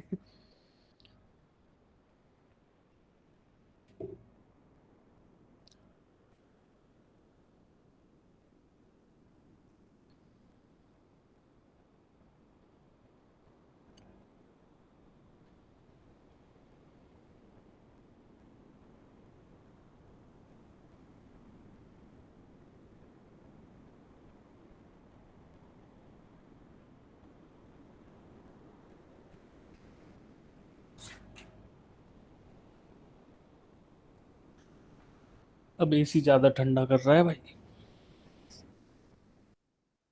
शाबाश, आंसर आ गया। काफी बच्चों ने सही आंसर ऑलरेडी दे दिया है पोल्स में, तो बहुत बढ़िया बेटा, है ना। ऐसे ऐसे क्वेश्चन कर लोगे तो बढ़िया है यार, क्या दिक्कत है फिर। तुम्हारे एग्जाम में परफॉर्मेंस बेकार हो गया। है ना, तो क्या करो एग्जाम से पहले ना बहुत सारे क्वेश्चंस करके जाओ और एग्जाम से पहले रिवीजन करके जाओ, है ना। तो आप क्लास में तो आंसर कर पा रहे हो लेकिन पेपर में पता नहीं क्या गुड़ गोबर करके आ जाते हो तुम लोग। फिर तुम्हारी वजह से हमें सुनना पड़ता है कि अरे सर क्या पढ़ा रहे हो यार इनको, है ना। अच्छा नहीं लगता ना फिर। अच्छा मैं अच्छा अच्छा तो पढ़ाता हूँ ना, तुम्हें समझ समझ तो आता है कि क्या पता यस गंदा ही पढ़ा। सर। Yes sir. तो फिर तुम परफॉर्म तो एग्जाम में क्यों नहीं परफॉर्म करके आते भाई तुम लोग। सर क्वेश्चन ही नहीं समझ आते हैं वहाँ पे। क्वेश्चन ये लगा था दे सर। अब सब आ रहे हैं। दूसरे सब्जेक्ट करते करते मतलब टाइम हो जाता है। हाँ अब सर यही प्रॉब्लम है। तो अब हम अभी याद है। अब टेक्निक ये लगाएंगे, बदलाव करेंगे टेक्निक में कि हम PYQs नीट के सारे निपटा लेंगे पेपर से पहले, तो नया कुछ आएगा ही नहीं सही है ना भाई। Yes sir. अगर यस PYQs सर। सारे कर लिए तुमने नीट से पहले, नीट का एग्जाम तुम्हारा मार्च मई में होने वाला है, ठीक है, उससे पहले सारे PYQs निपटा लिए अगर तुमने, तो फिर नया क्या आएगा भाई। आ जाओ 10% पेपर नया देख लेंगे, उसको भी क्या दिक्कत है ना। जैसे बोर्ड का पेपर तुम्हारा होता है उसमें भी तो यही होता है ना। बोर्ड की प्रिपरेशन जब यस हम लोग सर। करते हैं तो क्या करते हैं, PYQs कर लो तो निपट जाएगा, उसी में कुछ दिक्कत आती नहीं। गैस पेपर कर लो, है ना, यही होता है। Yes sir. चलो अब इस क्वेश्चन को समझो, जिन बच्चों को समझ नहीं आया फिर धीरे से इसको करेंगे। A long wire carrying a steady current. Steady current का मतलब क्या है बेटा, value of current is, uniform. Uniform. मतलब value of current is constant, ठीक है। Is bent into a circular loop of 1 turn, यानी कि स्ट्रेट वायर था। Let the straight wire be like this. एक स्ट्रेट वायर है बेटा, इसकी लेंथ L बोल दी मैंने। इसको मैंने क्या करा फर्स्ट केस के अंदर, इसको एक सर्कुलर लूप में, सर्कल कैसा गंदा बना है देखो, इसको मैंने एक सर्कुलर लूप के अंदर टर्न कर लिया। सिंगल टर्न मतलब एक ही लूप है, ठीक है बेटा। और जब इसको सिंगल लूप के टर्न में किया तो इसके सेंटर पे मैग्नेटिक फील्ड डेवलप हुआ B, ठीक है जी। और जब फिर इसी वायर को फिर से सीधा करके N टर्न्स में कर दिया, तो N टर्न्स में होगा तो क्या, एक से ज्यादा होगा तो इसका डायमीटर घटेगा कि बढ़ेगा। सर घटेगा। बढ़ेगा। अरे घट जाएगा यार, एक गिवन वायर है, सोचो देखो देखो देखो, ये तो बहुत आसान सी चीज है, इसमें कैसे बढ़ेगा घटेगा कर रहे हो तुम लोग। ये वायर है, इससे एक ही लूप बनाना है तो बड़ा लूप बन गया। यस इसी सर। इसी से बहुत सारे टर्न बनाने तो रेडियस बढ़ गया घट गया, घट गया। घट गया। तो घटेगा, सिंपल सी बात है, तो घट जाएगा। और ये बहुत सारे टर्न्स हैं, मान लो ऐसे हैं, अलग अलग कलर से यूज कर लेते हैं। वो एक ही वायर है, उसके बहुत सारे टर्न्स हो गए। अब इस केस में इसके सेंटर पे मैग्नेटिक फील्ड जो हुआ, मैंने बोल दिया यार बी डैश है, ठीक है। तो मुझे बी डैश की वैल्यू निकालनी है। तो सबसे पहले तो फॉर्मूला लिखो कि सर्कुलर लूप के सेंटर पे मैग्नेटिक फील्ड क्या होता है। बोलो, mu naught I upon two ए मतलब रेडियस, ठीक है। तो 2r लिख लिया। अब यहाँ पे इसका केस 1 में जो इसका रेडियस था उसको मैंने कैपिटल R बोल दिया, ठीक है बेटा। कैन आई राइट की 2 pi capital R is equal to length of the wire? Yes Yes, sir. Sir. Circumference of the circular loop is equal to initial length of the wire. तो ये हो गया मेरा। Yes, sir. अब second case में इसका radius बोल दिया कि बेटा R डैश है, तो R डैश छोटा होगा कैपिटल R से, ठीक है। यस तो इस केस में भी Yes, sir. लेंथ जो लेंथ ऑफ द वायर तो वही है जो पहले वायर थी, वो किसके बराबर हो जाएगी? n टर्न्स, n लूप्स हैं, n टर्न्स है into circumference of one loop. One loop का सर्कमफ्रेंस कितना है? 2 pi R dash. R dash हो गया ना इस केस में। Yes, sir. बड़े वाले में तो कैपिटल, Yes, इसमें sir. छोटा वाला R यूज होगा ना जो कि R डैश है। तो एक छोटे वाले लूप का सर्कमफ्रेंस 2 पाई R डैश, और n लूप्स हैं तो n into 2 pi R dash. इतनी लेंथ ऑफ वायर की किसके बराबर होगी? Total initial length of the wire, क्योंकि उसी वायर को रैप किया गया है इन टर्म्स में। तो बेटा अब यहां से ध्यान लगा के मुझे बताओ R और कैपिटल R और R डैश में क्या रिलेशनशिप आएगा? देखो, R आ जाएगा L बाई 2 पाई, Yes, और sir. R डैश आ जाएगा L by 2 pi 2 pi one by N, ठीक है। तो क्या मैं बोल सकता हूं कि बेटा R डैश, सही किया कि गलत कर दिया यार? सही किया है। R dash is equal to NR। R by N, ऐसा आना चाहिए यार। रुको, कुछ गलती किया क्या मैंने? 2 pi R dash into N equals to L, तो R dash is equal to L upon 2 pi N, right. और R इज इक्वल टू, हाँ तो ठीक ही तो कर लिया। तो R is equal to capital R is equal to N times of R dash, yes sir, yes है ना। तो R dash is equal to R by N, तो सेम आ जाएगा, ठीक है। ठीक लिख दिया है। तो अब मुझे रिलेशनशिप मिल गया छोटे वाले लूप के रेडियस और बड़े वाले लूप के रेडियस के बीच में। तो मैं फॉर्मूला यूज कर सकता हूँ बिंदास आराम से, ठीक है। अब मुझे बताओ, एक लूप होगा तो ये फॉर्मूला लगेगा, n लूप्स होंगे तो कितने से मल्टीप्लाई करना पड़ेगा? n से। दो लूप होंगे तो 2 से, 3 से तो 3 गुना, 4 से तो 4 गुना। जैसे हम कर रहे थे ना, हाफ लूप है तो आधे से मल्टीप्लाई कर दे, 1/4 था तो 1/4 से मल्टीप्लाई। सिमिलरली 2 लूप होंगे तो 2 से, 3 होंगे तो 3 से, n लूप होंगे तो n से। तो मैं b डैश निकालना चाहता हूं बेटा, ठीक है।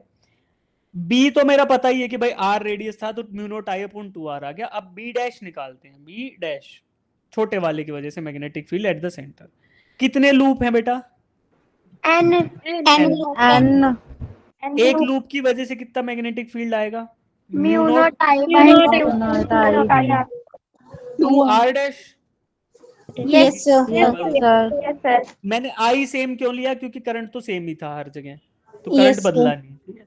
तो अब मैं इसकी वैल्यू निकालता हूं। तो n into mu naught I upon 2 upon r by n। r dash को r बाय n लिख दिया। Yes, ये sir. n कहाँ चला जाएगा? न्यूमरेटर में चला जाएगा, तो n into Yes, n sir. Square हो जाएगा। और Yes, म्यू नॉट sir. आई अपॉन 2R. 2r। और mu naught I upon 2r क्या था? b के बराबर। इनिशियल। तो b डैश क्या आ गया फिर बेटा? n square.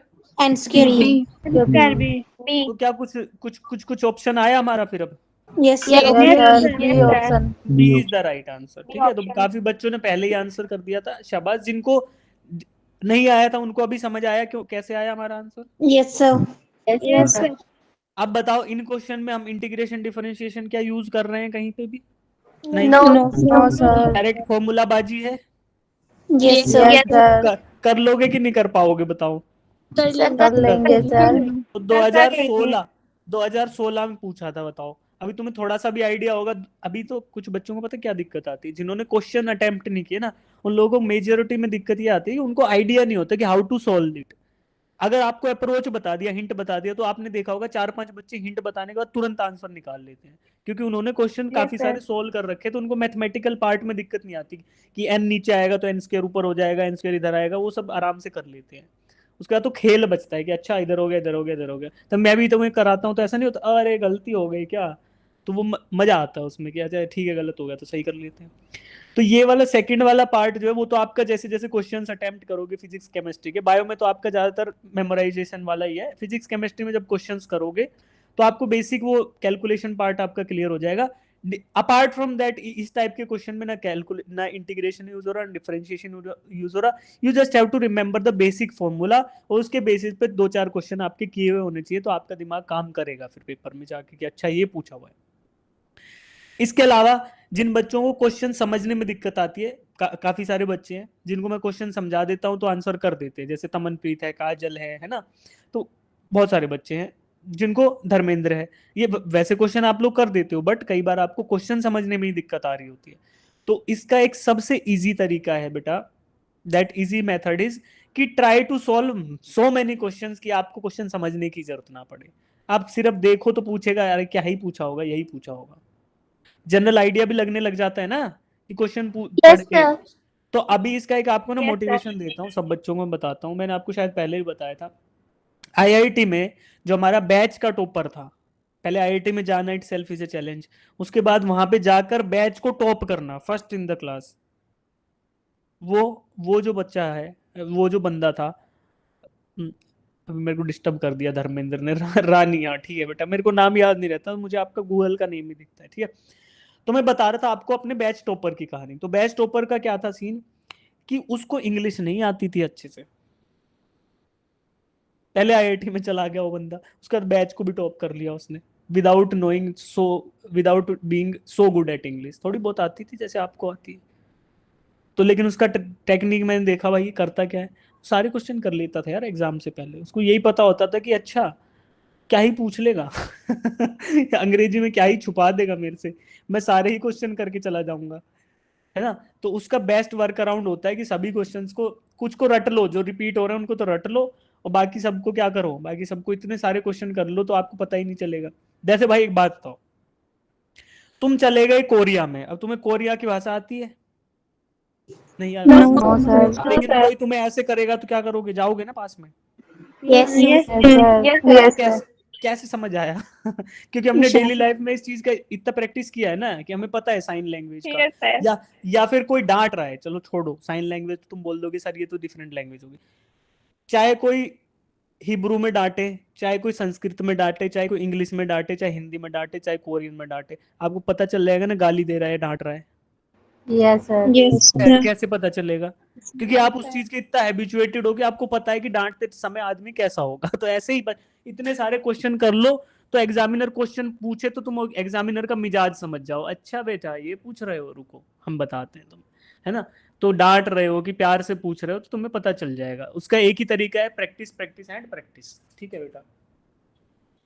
पीयर ग्रुप्स होते हैं आईआईटी में, अंदर भी होते हैं बाहर भी होते हैं यार, सब होता है, एलुमनाई नेटवर्क भी होता है, सब होता है। पहले जाओ तुम, अच्छा तुम तो आईआईटी में थोड़ी जाओगे, तुम तो एम्स में जाओगे ना। Yes sir. हाँ तो एम्स में जाओ, एम्स में तो बड़े मजे हैं यार। एम्स की कहानी सुनाऊंगा, एक क्वेश्चन और करो फिर सुनाऊंगा, ठीक है। ये बाद में करेंगे, ठीक है, ये अभी समझने का हमारे पास समय बचा नहीं है, बाद में कराएंगे, ये भी बाद में कराएंगे, ये भी बाद में कराएंगे। ये करो क्वेश्चन नंबर 39, पोल में आंसर करेंगे सभी बच्चे, फिर एम्स की कहानी सुनाऊंगा तुम्हें।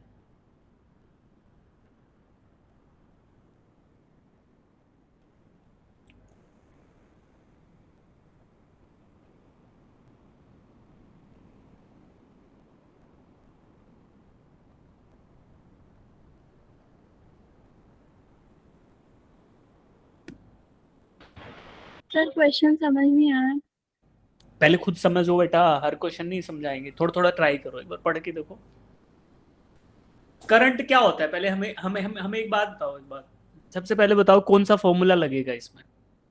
सर वो सर्कुलर रिंग वाला, मतलब सर्कुलर लूप वाला, फिर I is equal. Circular rule, अरे समझाओ मत, पहले ये बताओ। तमनप्रीत को आ गया शायद, लेकिन सुनो, जिनको समझ नहीं आया वो समझाओ, समझो। रिंग है बेटा, रिंग क्या होती है? Circular, Yes, sir. तो अब अगर सर्कल में करंट फ्लो करेगा और उसके सेंटर पे मैग्नेटिक फील्ड निकालना है, magnetic field induced, magnetic field produced, magnetic field appeared, कुछ भी बोले, हमें वैल्यू क्या निकालनी है, बी की वैल्यू निकालनी है। तो हमें फॉर्मूला पता है, क्या होता है, mu naught I upon 2r। 2 तो mu naught I upon 2r में क्या क्या वैल्यू है जो नहीं पता अब मुझे। क्वेश्चन में r गिवन है, Yes, sir. करंट नहीं पता मुझे, पहली बात तो म्यू नॉट और 2 तो कांस्टेंट ही होते हैं, तो केवल दो ही वैल्यू चाहिए होती है, एक तो करंट और एक रेडियस ऑफ द लूप, है ना, सेंटर पे निकाल रहे हैं। तो आर तो Yes, sir. Radius of the loop तो क्वेश्चन में दे दिया, खाली क्या बचा, करंट निकाल। Current. और Yes, करंट sir. होता क्या है, करंट की डेफिनेशन में करंट होता क्या है बेटा, I is equals to q by t। I is equal to Q by T, यानी D Q by D T बोलते हैं ना, rate of flow of charge.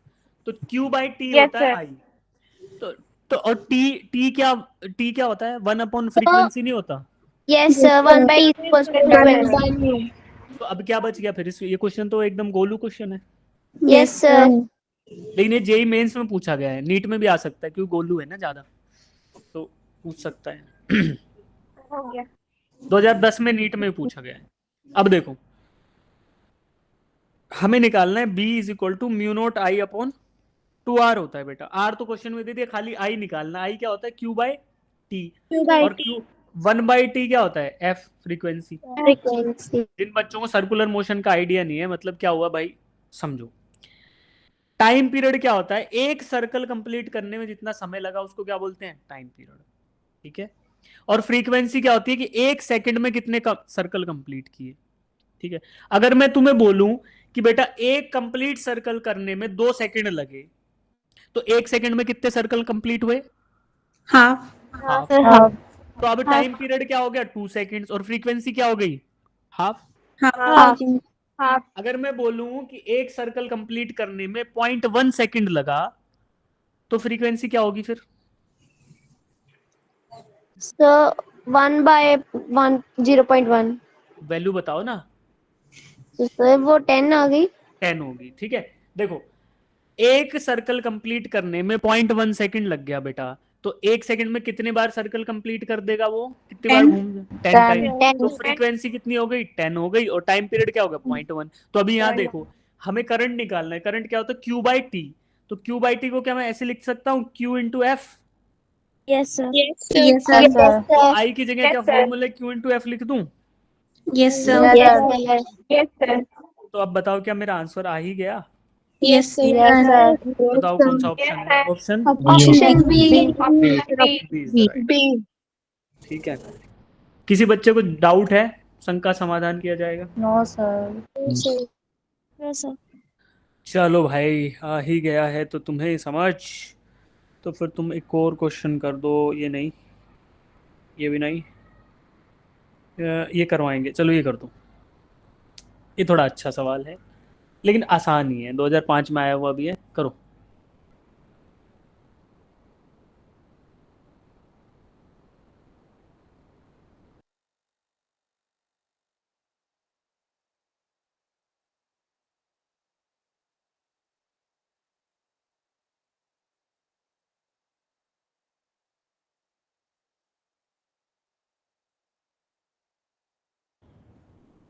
Pole launch कर दिया है बेटा, पोल में आंसर करेंगे सब।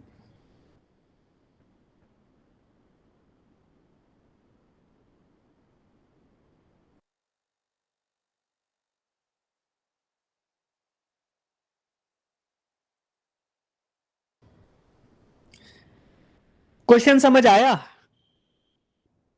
Yes, sir। Yes, sir. अच्छा, एक सेकंड के लिए ठहर के सोचो, तुम लोग सारी चीजें भूल जाओ।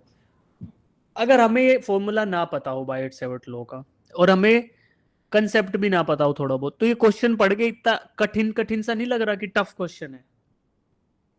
Yes, sir। ऐसा देख के नहीं लग रहा कि ये क्या अजीब सा सवाल पूछ लिया यार, सर्कुलर ऑर्बिट में इलेक्ट्रॉन घूम रहा है, पहले तो यही समझ नहीं आ रहा कि मॉडर्न इलेक्ट्रॉनिक्स का है कि 11th का है कि 12th का है, फिर यूनिफॉर्म स्पीड दे दी, फिर मैग्नेटिक फील्ड से समझ आएगा, अच्छा कि मैग्नेटिक फील्ड की बात हो रही है, कोई नहीं। अब फिर पूछ रहा है कि रेडियस किसके प्रोपोर्शनल है, बताओ, कितनी खतरनाक बात है। और ये इतनी खतरनाक है, जितने बच्चों ने भी आंसर किया सबका गलत है अब तक, इतना खतरनाक सवाल है ये, ठीक है। तो अब देखो, अब भी गलत है ना। चलो कोई नहीं, जिन्होंने भी आंसर किया है कोई नहीं।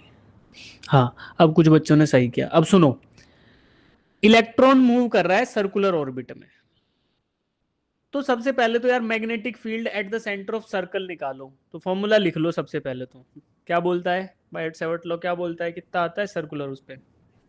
Mu naught sorry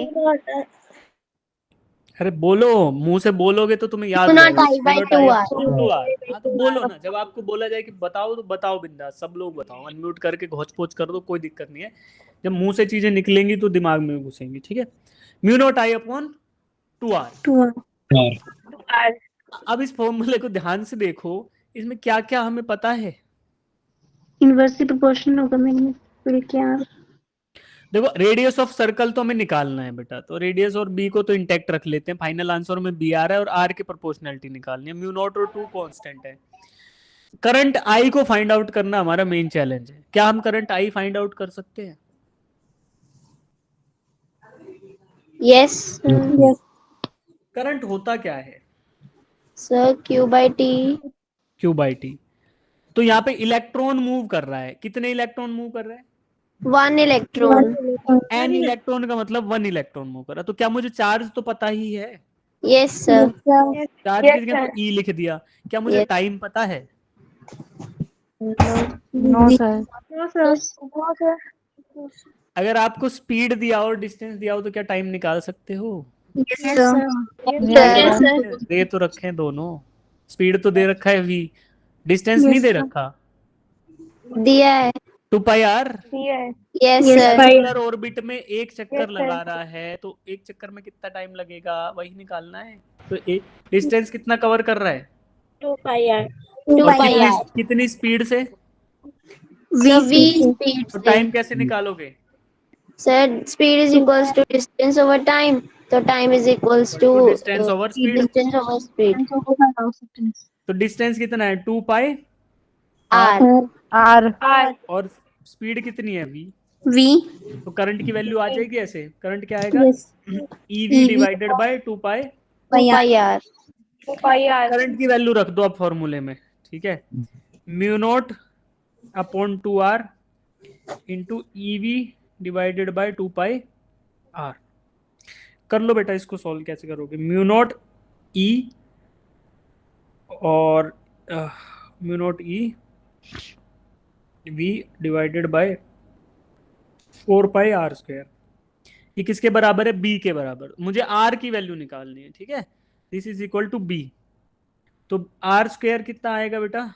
mu naught E divided by 4 pi into V by B, ठीक है, इंटू V बाय B। अब देखो mu naught E upon 4 pi, ये क्या कांस्टेंट वैल्यू नहीं है? Constant. Yes sir. Mu naught constant होता है, 4 पाई तो वैसे ही कांस्टेंट, और चार्ज ऑन इलेक्ट्रॉन भी कांस्टेंट होता है। तो R square is directly proportional to V by B। V by B. R is directly proportional to under root Under root of V by under root B. B by B. क्या हमारा answer आ चुका है बेटा? Yes sir. तो option C is the right answer, ठीक है। अभी तक ना सिर्फ 3 बच्चों ने इसका सही आंसर किया, बाकी सब ने गलत कर दिया, ठीक है। लेकिन ये क्वेश्चन देखो, पढ़ने में सुनने में कितना टफ लग रहा था। क्या ये टफ था? No sir. अगर आपने हर चैप्टर से 50-50 क्वेश्चंस किए होते तो क्या आपको दिक्कत आती? आप फटाफट No, निकालते। sir. अगर 11th का आपको वो जो देखो अभी तमनप्रीत ने फटाफट बताया ना कि वेलोसिटी डिवाइड बढ़ेगी, तो ये दिमाग में बैकग्राउंड में हो जाता कंप्लीट। करंट की वैल्यू फटाक से निकालते, वैल्यू सब्स्टिट्यूट करते और 30 सेकंड में इसका आंसर आ जाता। 20 सेकंड पढ़ने के, 30 सेकंड सॉल्व करने के, 50 सेकंड में आंसर टिक करके आगे निकल जाते हैं आप लोग। तो ये इसको ऐसे पढ़ो तो ऐसे हाथ पैर फूल जाए कि अरे क्या पूछ लिया नहीं पता, है ना। लेकिन आसान था। चलो जी, अब बात करते हैं और क्या बच गया हमारा। ये छोड़ो, इसको बाद में करेंगे। ये हो गया है, ये भी बाद में करेंगे। 2 सिमिलर कोएल्स नहीं, ये तो बाद में, ये भी बाद में, इससे ऊपर के हमने कर लिए हैं।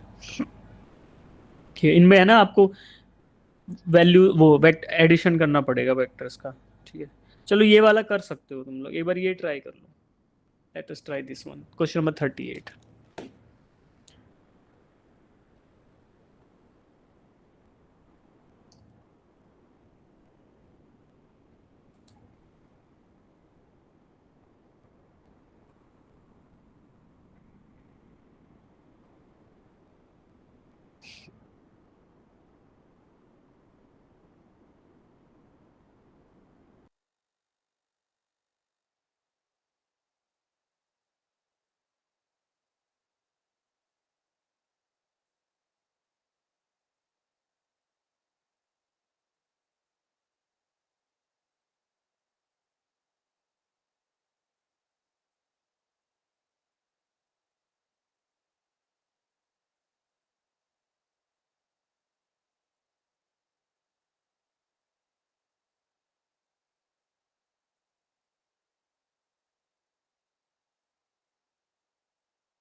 क्वेश्चन समझ आया बेटा?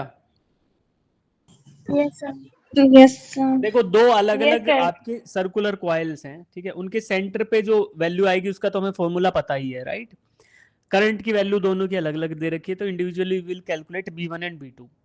अब B1 और B2 जो आएंगे they are acting at 90 degree, 90 degree. 90 degree, क्योंकि कॉइल्स भी 90 आपकी degree. 90 डिग्री पे अलाइंड है। तो दो vector quantities when they are aligned at 90 degree, तो क्या होगा उनका रिजल्टेंट, वो निकालना हमारा एक नेक्स्ट स्टेप है बस। पहले सबसे पहले ना जिनको समझ नहीं बैठ रहा वो क्या करो, पहले B1 B2 तो निकाल लो, ठीक है। दो कॉइल है बेटा, दोनों का रेडियस क्या है? R. सेम है R, ठीक है।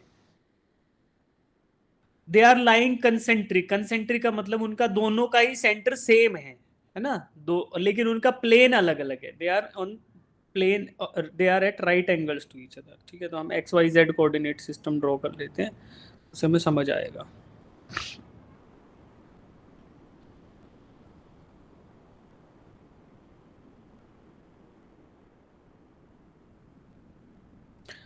अब दो कॉइल हैं बेटा, एक तो ये हो गई मान लो, इसका सेंटर यहाँ लाई कर रहा ओरिजिन पे, और एक कॉइल आपकी दूसरे प्लेन में हो गई, नीचे वाले प्लेन में।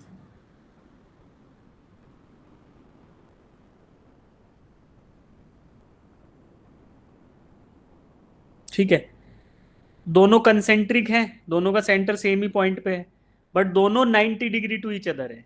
एक आपकी XY प्लेन में लाई करती है और एक XZ प्लेन में, ठीक है। तो इनको थोड़ा हाईलाइट करेंगे तो आपको अच्छे से समझ आएगा बेटा।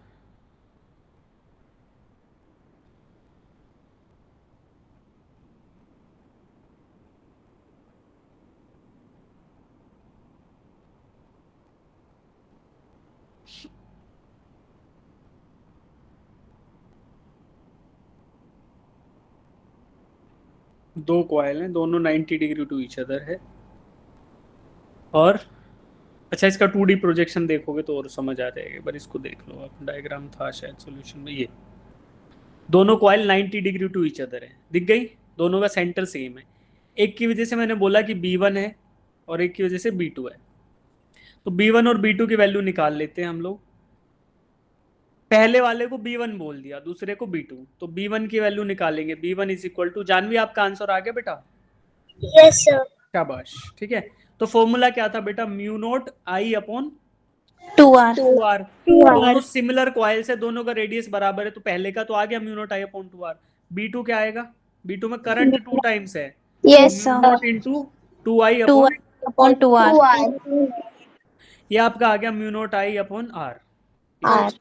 तो B1 आ गया और B2, इन दोनों की वजह से जो मैग्नेटिक फील्ड डेवलप होंगे क्या वो भी 90 डिग्री पे होंगे? Yes Yes, sir. क्योंकि कॉइल आपस में 90 पे है तो फील्ड डेवलप होंगे वो भी 90, क्योंकि कॉइल के परपेंडिकुलर होता है, राइट हैंड थंब रूल से हमें पता है। तो भाई जब कॉइलों के बीच का एंगल 90 है तो फील्ड के एंगल का बीच भी 90 डिग्री का ही होगा, ठीक है। अब दो वेक्टर क्वांटिटीज, क्या B1 और B2 वेक्टर क्वांटिटीज हैं बेटा? Yes Yes, sir. दो वेक्टर क्वांटिटीज Yes, को ऐड sir. कैसे करते हैं? A² plus B² plus 2AB 2AB. cos theta, ऐसे हमें रिजल्टेंट निकालते थे ऐसे। तो अब दोनों के बीच का एंगल 90 डिग्री, तो cos थीटा क्या हो जाएगा? Zero. तो ये वैल्यू 0 हो जाएगी क्योंकि एंगल 90 डिग्री है, because theta is equal to 90 degree. तो अब मेरे को रिजल्टेंट जो है यानी कि बी नेट वो क्या आ जाएगा? Under root of B1 square plus B2 square. तो और वैसे भी पता ही है कि यार जब ये ऐसे होंगे तो यहाँ पे जो बी नेट आएगा वो पाइथागोरस थ्योरम से ही आएगा, वैसे भी पता ही है, ठीक है। तो अब इधर करा, वैल्यू डालो B1 B2 की और आंसर निकालो फटाफट। B1 की वैल्यू क्या है? हाँ जी, सर जब B2 equals to mu naught 2I over 2R लिखा तो 2 को बाहर निकाल के B2 equals to 2 into BI लिख सकते हैं। B2 is equal to 2 into, हाँ B1, हाँ लिख सकते हैं, वो तो लिख सकते हैं, कोई दिक्कत नहीं। यस। तो ये हो गया। तो B2 आपका, B2 की वैल्यू क्या है यहाँ पे? Mu naught I upon R square कर दो, ऐड करोगे तो ये 1/4 आ जाएगा, ये 1 आ जाएगा, है ना। ऐसे करोगे तो ऐसे कर लो यार। इसको है ना एक और तरीके से भी कर सकते हैं ना, बाहर ले आओ, क्यों चक्कर में पड़ना है। Mu naught I upon R को तो बाहर ही ले आओ, और अंडर रूट के अंदर बच जाएगा 1/4 + 1। तो क्या आएगा बेटा, ये under root 5/4 into mu naught I by R. क्या यही आंसर है? कोई है इसमें से? 5/4 option A, option A. Under root 4 क्या हो जाएगा? अंडर रूट 4 तो 2 हो जाएगा ना नीचे वाला, ऊपर रूट 5 बच जाएगा mu naught I upon R. तो ये स्टेप किया, ये तो समझ आ गया होगा ना भाई, अंदर स्क्वायर था उसको Yes, कॉमन sir. निकाला। Yes, sir. तो option A is the right answer. तो ऐसे हम कर पाएंगे ना जब हमें पता हो कि भाई ऐसे एंगल पे है क्या है, ठीक है। तो आपको एक क्वेश्चन ये समझ आया। अब सुनो तुम लोग सारे बच्चे, यही वो क्वेश्चन है जो अब तक आए हैं। ये क्वेश्चन आप ट्राई करना, इसमें एंगल पे आएगा। देखो 2 स्ट्रेट वायर हैं, जैसा पहला क्वेश्चन था सबसे पहला, लेकिन उसमें पहले में लूप भी उसी प्लेन में था, लेकिन इसमें लूप का प्लेन चेंज हो चुका है। तो लूप का प्लेन चेंज हो गया तो कोई दिक्कत नहीं है, हमें पता है कि एक वेक्टर इधर आएगा, दूसरा इधर आएगा, तो वेक्टर सम हम कर सकते हैं उनका। कर दोगे? Yes, sir. थोड़ा सा दिक्कत आ सकती है, लेकिन ये सबसे टफेस्ट क्वेश्चन है इसका, इसको ट्राई करना, होमवर्क है। नहीं होगा तो मैं कराऊंगा आपको। इसके अलावा ऊपर वाले सारे क्वेश्चन हमने कर लिए, ये वाला हो गया है ये भी हो गया। ये क्वेश्चन आप कर पाओगे आराम से, होमवर्क इजी है, ठीक है। ठीक है, और ये हो गया बेटा। ये सारे इसके बाद वाले क्वेश्चन, ये बहुत आसान है, इसको होमवर्क लो। बहुत छोटा सा और बहुत आसान सा क्वेश्चन है, चाहे अभी भी कर सकते हो आप, इसको कर लो। इसका डायरेक्ट आंसर बता दो। The magnetic field of given length of wire for single turn at its center is B. Then its value for 2-turn coil for the same wire is. The length of the wire is same. B by 2. B by 2.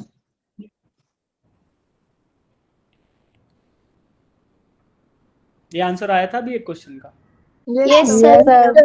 क्या था उसमें? Yes, एक sir. Wire Yes, थी, उसको single turn में किया तो उसका B माना था, n टर्न्स में किया तो कितना आया था? n square. अब करो।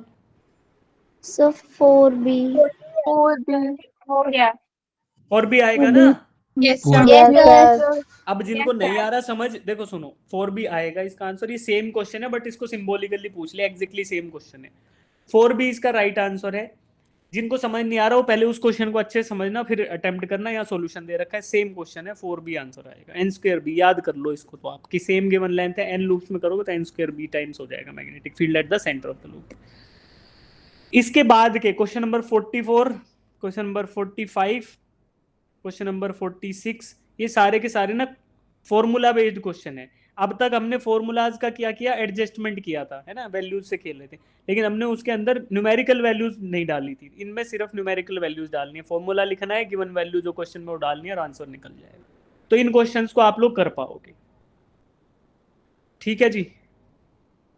Yes, sir. फिर भी नहीं होते तो बता देना, अगली क्लास में मैं करा दूंगा, ठीक है। तो इसको पूरे के पूरे PDF को मैं नोट्स में शेयर कर दूंगा आज, इसको आप लोग अच्छे से करना। और यही वो क्वेश्चन है नीट में जो अब तक आए हैं इन दोनों टॉपिक से, तो हमने सारे कर लिए। कैसा लग रहा है? बढ़िया लग रहा है ना? तो जिन बच्चों को Yes,